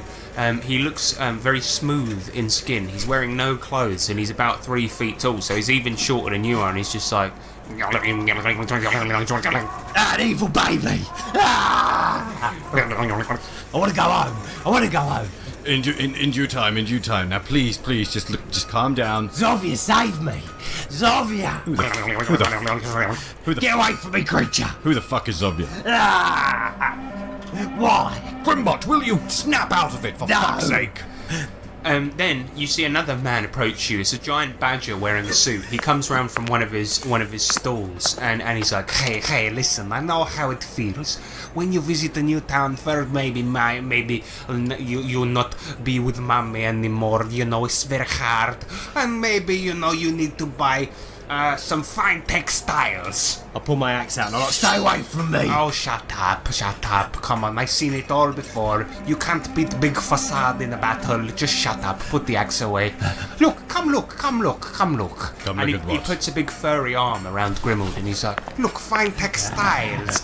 I got this. I got olives. Okay, they expire 500 years ago, but fine olives. Look, come. I got textiles, I got olives, I got peanuts, I got... Look at this. And he shows you a collection of knives. He's like, I kill a man on the roadside for these knives. You want knives? What? Kitchen knives. Kitchen knives? Come on, come buy from Big Facade.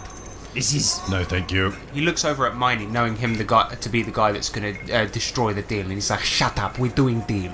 Okay, look, for you outside of town, man, I do these set of knives for only 20 shells and powder. How about that? I know not what that means. SP, it's currency. I look at Miney and I'm like, SP?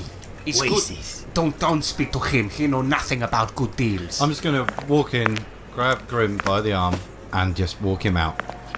Okay, you do that. And he's like, Yeah, it's back to you two. Thank you for saving me from that weird... Right. He did have lovely cloth, though. Are you over yourself now? I think so. Unless I see one more monstrosity. Right, come on, let's go to my house. Yeah, Come on. good idea.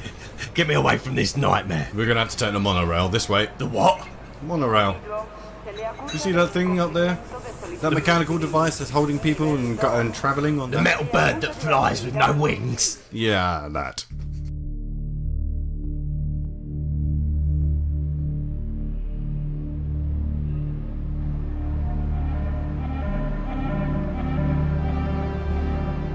Walk through wholesale and head over to the entrance to the monorail. And when you get there, you can see one of those little grey men that you saw earlier that you thought was a baby. Not another one. Shut up, Grim. He's like, oh, I see, very polite. I'm sorry, I'm not from this world. I land. This guy's wearing a tie around his neck to try and look professional, but otherwise he's naked. And he's like, look, buddy, it's going to be 5 CP each. Right, here you go. I'm going to take out 10 charm pieces and hand them over. Thanks, buddy. Okay, get up there and just ride the goddamn rails, will ya? I ain't got time to chat all day. And then he motions to some stairs which lead up to the platform of the monorail. What, up there? Yeah, you ain't never seen a staircase in your life before, buddy? So I. Yeah, Right, give me a minute. but it's only like 50 feet. Jesus Christ. Grimbot. Yeah. Grimbot. We've got a request. Yeah. Stop talking. But Stop talking. so many questions. Keep them inside for now because you're kind of, we don't have much time. We don't know when Mike's gonna be here. So, just keep it down for a minute, and when we get back to mine, then you can ask all the questions you want. All right? But your town, it confuses me. Brilliant. Right. Anyway, let's go. Cheers. Thank you, buddy. Yeah, Thank you, buddy. Don't mention it. Shut up. I won't. You head up the stairs and onto the platform, and after a while, a gigantic metal box heads up next to you, Grimald, and just whizzes along, and goes at about 30 miles an hour and then stops in front of you, and automatic gates sort of open, and a sort of little jingle plays to tell you that it's time to get on. Please tell me Please tell me we haven't got to get on this thing. Look, I told you, be quiet. I'm gonna grab his arm and just yank him on. All aboard the train to Misery Oh, for God. Why? Yeah. I'm just gonna. Oh, you probably want to hang on to something. You're probably not used to this. What? And the train whizzes off at 30 miles an hour, which for Grimald would be breakneck speeds. As you scream on the monorail, all the passengers who look bored out of their minds just look at you as if you're some sort of absolute drug nut. And you eventually arrive at Misery Side, which is Miney's place of residence. I'm just holding my ears and rocking, going, tell me it's over, tell me it's over, tell me it's over. I'm gonna grab him by his arm and just yank him off the monorail. Thank the gods I'm alive still. That was worse than going for a dimension. Once you arrive at Misery Side, you can see that this place is essentially a swampland, but every sort of small island on the swamp has a tiny shed on it, Yeah. which has been made into a residence. And once you walk onto the swamp area, you can see that there is another regular-looking man, although this man wears a suit, and the besuited man has been waiting there. He combs his hair back with a comb that barely has any teeth left on it, and then looks over at Miney and goes, Hey, motherfucker! Where the hell you been? You owe me 3 months' rent! Oh, I'm gonna run. okay, give me an agility roll to get out of there. Why are we leaving? Just follow me. 10? Okay, with the 10 and the 4, this guy just immediately, he leaps over these small swampy bits of swamp, and he just grabs onto Miney and goes, No, you ain't running out of me this time. Oh no, I was just stretching my legs, I just needed to do a stretch. What's the problem here? You owe me 3 months' rent, Miney. And you ain't backing out of it this time. Hey, Rudy, I'm sorry, look. Okay, look, where's the rent, Miney? Okay, I see you got a shiny new pipe gun there. Those boots, those are new. But where'd you get those from? And yet I ain't had any rent for months. I just been in your house. There's a few new packs of Pig the Pete jerky in there. But I ain't got none of my rent. You got money for food, but you ain't got money to pay me. That's the thing. Oh, what's that behind you? Ooh, what's that behind me? Oh, I wonder. Could it be that great deity Santa himself? Oh, I wonder. Fuck you. Where's the rent? How much was it again? What, you have to pay for that? And I point at your house. 60 SP, buddy. Where is it? Where's my shots? I'm gonna put my hand in my pocket. Mm-hmm. I go, oh yes, I've got it here for you. And as I pull my hand out, I'm gonna be flipping him off. Whoa, last straw, buddy. I'm not from this world, but even I know that that's offensive. you see him pull a gun out, and he's like, Okay, drop everything you got. No. Alright then. I mean, yes. I'm going to try and cut his hand off with my axe. Oi. okay, give me a melee attack roll. 18? Okay, yeah, you managed to chop this guy's hand off. And he just goes, Whoa, what the hey? Whoa! Saved ya. he's holding his arm and trying to stop the blood from flowing out, and he's really holding it really tight, and he's going, Hey, what me? Check it be in the post. you see him slump back into the swampland, and he's like, Hey, nope, okay, sleepy time. and you see him sort of close his eyes and slump back down onto the floor. I'll grab the hand gun. This is a plasma pistol which does T10 damage, and it's got a hand attached. Was that alright? I'll tell you what, Grimald, that was fantastic. Don't mention it. I saw you was in trouble, and it's almost like an automatic reaction kicked in. Well, that's marvellous, but on that note, we best get away from here.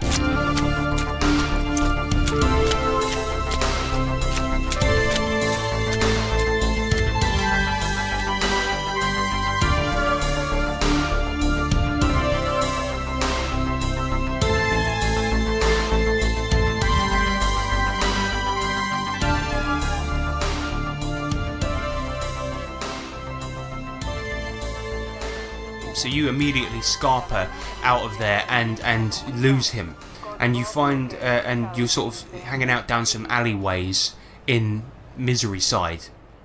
And I feel like I'm back at home. you guys are now, it's sort of really scummy, it stinks of swamps and things like this, and you guys have got a moment to yourselves. Right.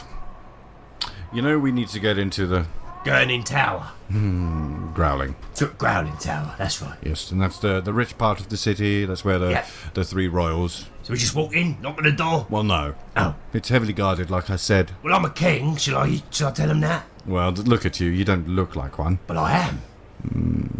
This seems like a delusion. King of the damned, they call me. We need to figure out a way how to get in there undetected. And like I said, it's heavily guarded. It's going to be Right. pretty damn obvious if we just walk through the front door. I am incredibly sneaky. Won't help. Okay. Well, how else can we get in there then? Could we not dig up from underneath? I like the way you're thinking, but I don't think digging would be the correct approach. Why? Well, we'll probably get the direction wrong, but not only that, but rumour has it that there's a pit there that's occupied by some kind of being, a monster or something to... Well, this town is full of monsters. What, worse than... Yes, worse. Worse than the little naked babies that you saw. No, nothing. No, alright, forget that. Can we not jump over? Well, I was just thinking that there's a possibility, actually, that... where does the monorail pass? I think it passes just quite near it, actually. The flying bird? We could jump off the flying bird, yes. We could leap off the bird onto the ground. But how are we going to break our fall? That's the problem. We can make a chute. A what? Parachute. Parachute? Yes. What be a parachute?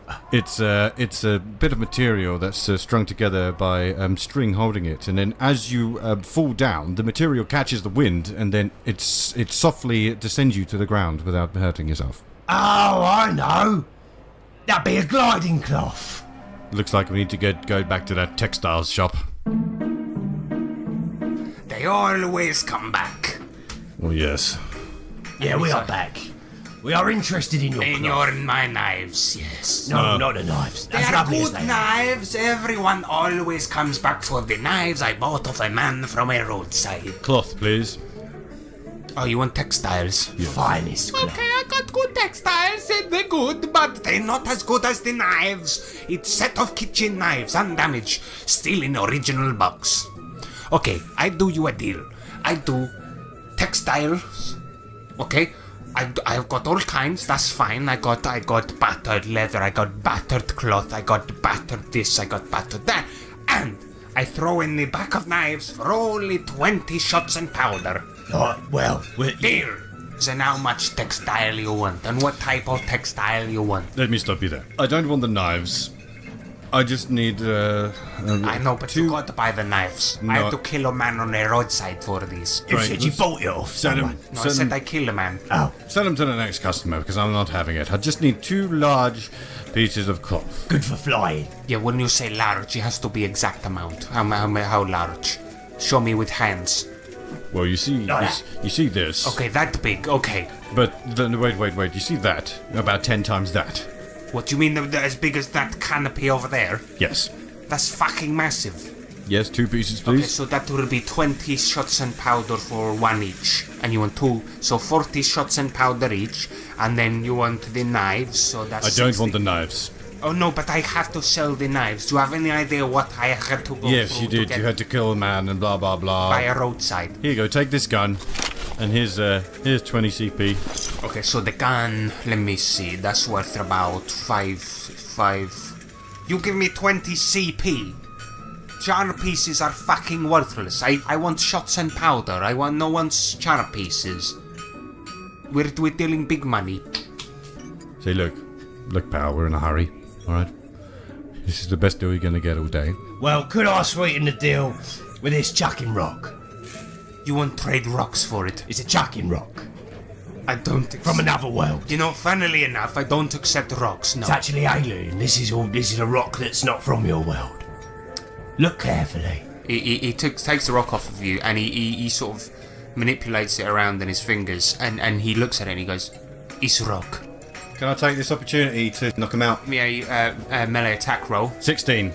You conk him on the back of the head, and you see him just fall onto his stool, knocking olives and kitchen knives all over the place. And now you can see that the entire market sort of stops talking and looks to face you guys. I'm gonna go like, oh no, he fell over. What a shame. I'll just prop him up here. Exhausted with the bartering. Grimbot, take the cloth. Yeah, got it. Anyway, thank you for the sale and thank you for the receipt. We'll be on our way. Here you go. These are the kitchen knives I offered in payment, and the transaction is done. Ta-da! Okay, we're gonna run hightail out of there with the 2 large bits of cloth.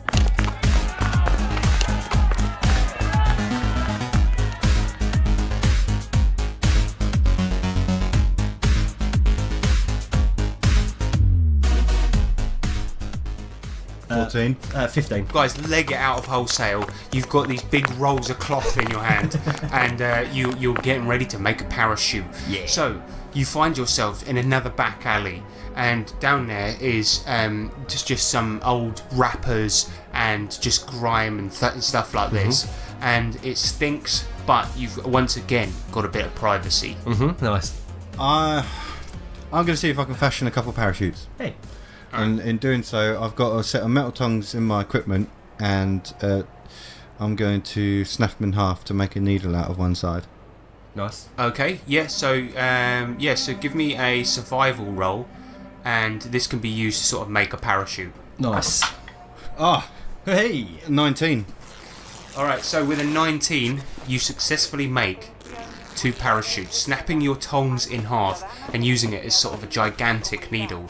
You manage to sort of sew these parachutes together. So just basically a big bit of cloth, but you've sewn a couple of handles in there for Nice. yourself. And now you know that these can be used as what Grimald calls a gliding cloth, and what Miney calls a parachute. So you now have them ready. What do you want to do? Right, looks like these are good to go. Good job. Fantastic fashioning. Shall we Fly. proceed? Oh, we got to go back on the bird again. I've got an idea for this. Yeah. Right? We can't be inside it, because Thank we can't God. get out. Thank God. So we're going to have to be on the outside of it. Oh no, that's worse. It's not, but it's the only way that it's going to work. Fine. My mission must continue. Right, let's go to the station then. Okay, if you lead the way, I have no blinking idea where I am. You head to the nearest station. You once again ascend the metal stairs up to the platform, and after about 3 minutes, the train comes along and zooms once again, blowing your guys' hair in the wind. Right, The beast is back. I was like, wait, Grim, hold your voice. Yeah, okay. We're going to need to climb on the back. Oh God, We're okay. going to need to climb on the back and hold on. Yeah, alright. If you want to climb on the back without getting noticed, yeah, you will need to sneak to the back of the monorail. No Yeah. worries. 27. And I got a 24. Yeah, you guys basically just casually walk up to the back of the platform, and nobody's really noticing you because you're just acting inconspicuous. And then once everyone's on the train, you grab onto the back of the monorail. Cool. And then you can hear the woman's voice again start up, and she says, "Now departing to Squaresville." And the monorail shoots off. And you are now going 30 miles an hour, holding onto the back of the monorail.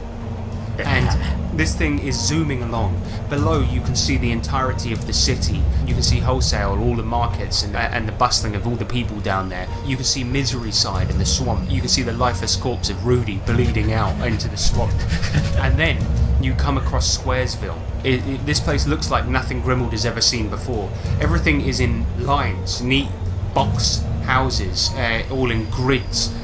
This beautiful formation. Everything's almost clean, but as a gigantic punctuation in the middle of all of this, there is a hole, a gigantic pit bordered by a massive wall, and around it 2 staircases arise into a massive tower, which will be the Growling Tower. It's like nothing I've ever seen before. And the monorail is darting towards the station at Squaresville, but just before it does, it is now above the Growling Tower. Yep, I'll be right. Quick, let's jump. Release? Yeah. Now. Whee!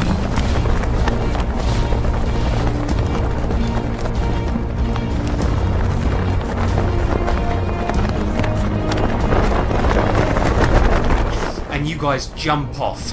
As you jump, you've got your parachutes in like a ball, and you extend them and start to fly towards your destination. You ideally want to aim for the front door, so give me agility rolls to see if you can do this. The 15. 8. Miney gets off to a great start. Your parachute comes out and opens up, the wind hitting it with great force. It opens up and you are now gliding with absolute gracefulness. And whereas Grimald, you're actually just flipping around. Your legs just flipping around like a crazy nutcase and swirling around like a tornado. And you see the front gates of the Growling Tower open. A squadron of robots come out, all pointing laser rifles up towards you. And as they do so, a hail of fire comes up towards you. It's going to be extremely difficult to dodge this fire, But, Miney, you can give me a reflex save to dodge this, and Grimald a luck roll. Okay.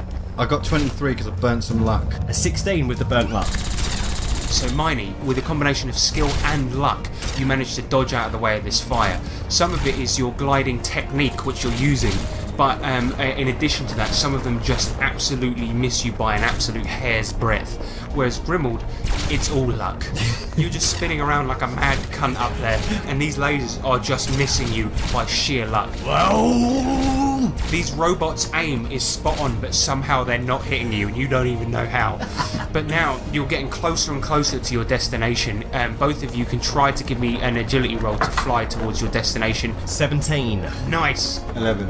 Miney, you're staying on course, and Grimald, you are now you've now righted yourself and you're heading towards it. Sweet. As you do so, the lasers are coming in faster and faster. So give me reflex saves to not be hit, please.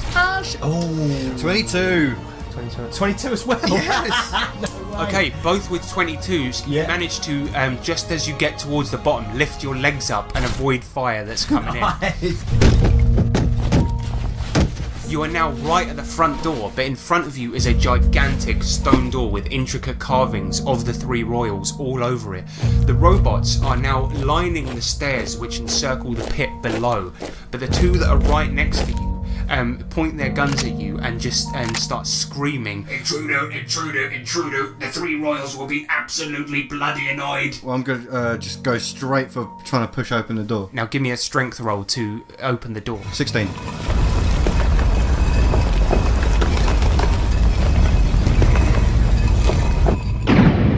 You push open the door, and it is an incredibly heavy feat to do, but the lasers are still coming in thick and fast. Both of you give me reflex saves. 15. 21. You guys, once again ducking the laser fire, run into the three royals tower, and once in there you can see these three floating women goddesses just arguing amongst themselves. So I fucking said to you, listen to me, listen. If you turn around and just actually open your ears for once, you realise. I said to him, I can't believe this. I don't get snowing without asking. Don't know what you're doing. You're clearly out of control. You silly person. You can't do that. And then suddenly the arguing stops as they see you, and one of them just says, "Shut up, shut up, shut up! Right, who are you and why are you parachuting in here?" No time to talk.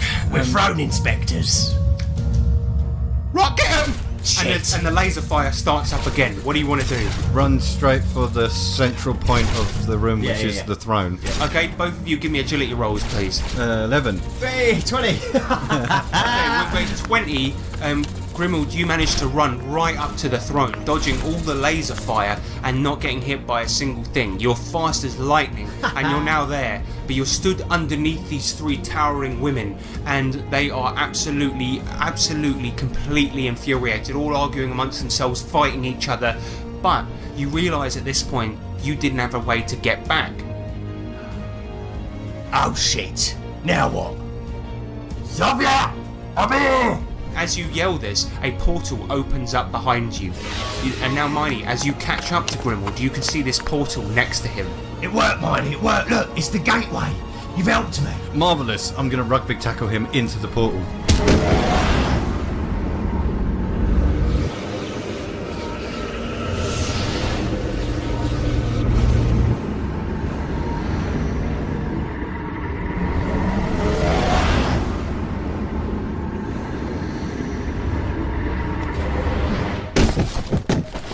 And now you land on the marble floor of Queen Sam's castle. You're now behind the throne of Queen Sam's, but obviously it now belongs to Owen Lean. You can hear him laughing. Ha ha ha ha! This is the absolute best! What a great time I'm having! Anyway, you over there, Boglin, Funglin, fight each other! Ha ha ha! Whee! He doesn't appear to have noticed you because he's having such a fantastic time. And he's like, glugging some lovely wine. He's like, what a oh, why am I so great? Ah, life is so fantastic. Okay, while all this is going on, I'm going to sneak into a position with my two hand axes, and I'm going to try and go for a swift movement where I'll go around the front and just like kind of pull them across so I can set a scissors and just open him up. Yeah. throat up. Okay, give me a sneak roll, please. Sweet. 20. Yeah, with a 20. Yeah. Super sneaker, mate. With a 20, yeah, you sneak up right behind the throne. You can now hear his fat blubbering like an upset tub of jelly as he's going. I love it when monsters fight for my amusement. All hail King Owen. La la la la la. Lovely wine. What a day. It's a good thing this will never end ever. Party's over. What? Attack. Give me an attack roll. 28. Well, 21 damage. I think it's safe to say that Owen is dead. Have that, you pen pusher. And his body just slumps to the floor. The sword that allowed him to control all the monsters leaves his hand. Marnie's gonna pick up the sword. Marnie runs across the room, picks up the sword, and as you take hold of it, one of the monsters, the only monster that is able to actually speak with human language, looks at you and he goes, "Master." It is the Phantom of the Opera. It's a guy with a white mask on and a black cape and a very nice suit, and he goes, "You now command all of us. We are your monster army." Stop singing. Okay, Set them free. Go home. that would be nice. Okay, You're all free. And You you see- evil fiends. thank you very much. And you see him, being the first one, swing across a chandelier, and he goes, "Goodbye." And then you see all of the monsters just run out of the room.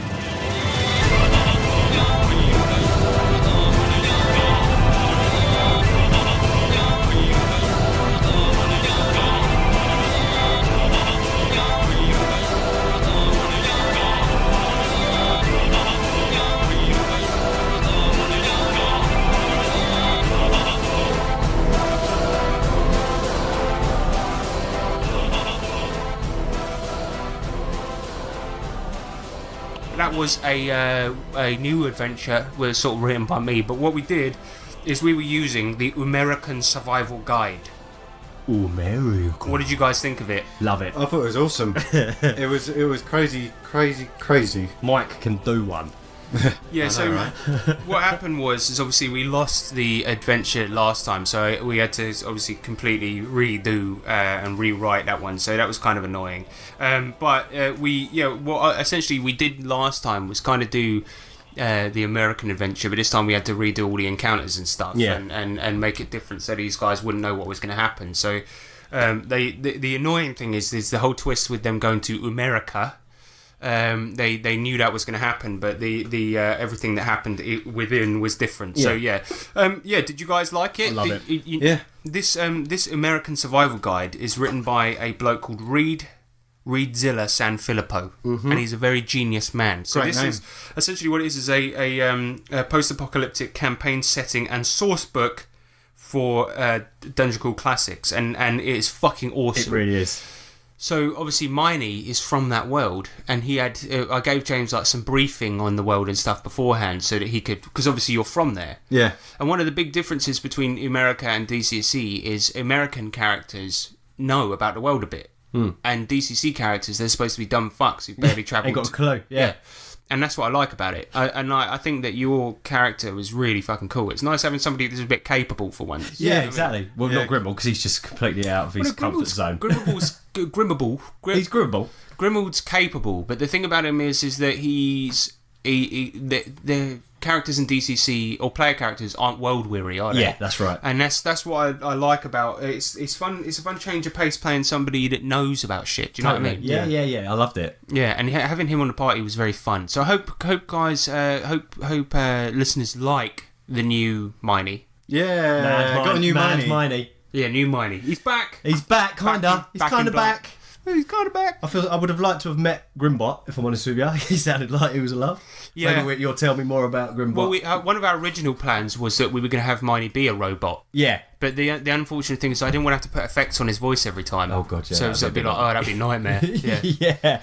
Well, sorry for the delay. Yeah, sorry everyone. I hope you enjoy this one. Yeah, I already do. It's been a lot of fun to do. Yeah, thank you for the patience, and I hope the little bonus tided you over until then. Yeah, but let's do some contact info. If you want to contact us, you can do, and it is tabletoptwats@gmail.com. Also on Facebook is facebook.com/tabletoptea. Also on Twitter, which is @tabletoptwats. And we're on Google Plus. Just search for us on there. Yeah. And we're also part of the Nerds International community, so you can search for us on there too and come chat with us. Mm-hmm. And you can talk to other shows such as RPG Brewery, which he's a good guy, isn't he? What, the brewery? The brewery. He's actually a person and a brewery. He's actually an inanimate object, but is now animated. Yeah. Yeah, exactly. So, I mean, figure that one out. Figure that out, yeah, I don't know. And also, if you want to sling us a buck... How do you do that, James? Well, what you do, right, is you get your money out your pocket... And then come and visit us. Yeah. You put it in a catapult. Yeah. And you sling it to us. You're going to have to work really hard with that. Especially That's what them things are that have been hitting my window past couple of days. Yeah. Pound coins. Gotcha. Right. No, but just, it goes patreon.com/tabletoptwats. Yeah, because we always said you should go to patreon.com/tabletoptwats, but James he's putting this new thing where people have to catapult money towards our houses. I'm not sure I agree with it, but James is part of the podcast, and we got to let him. We've got to let him have his little moment, haven't we? Yeah, exactly. So, and if you do donate to us on Patreon or fling money at our houses, you will become a character on this show, such as the Jukebox Ariel Badger release. Of course. Zovia, the massive goddess. Yeah, Zovia, the massive goddess, or Jason Connolly, or Luke Enyart, who were the wizard and the scribe that were in this episode and in previous episodes. So yeah, chuck us a buck if you want. Because it's definitely worth it. Alright, see you later, everyone. Bye, shit, I fucking knocked my mic. Bye, everyone. Bye.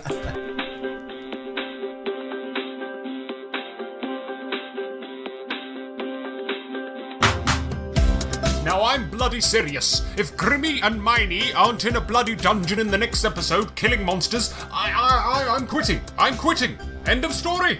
I mean it. I mean it. You bloody bastards. Goodbye.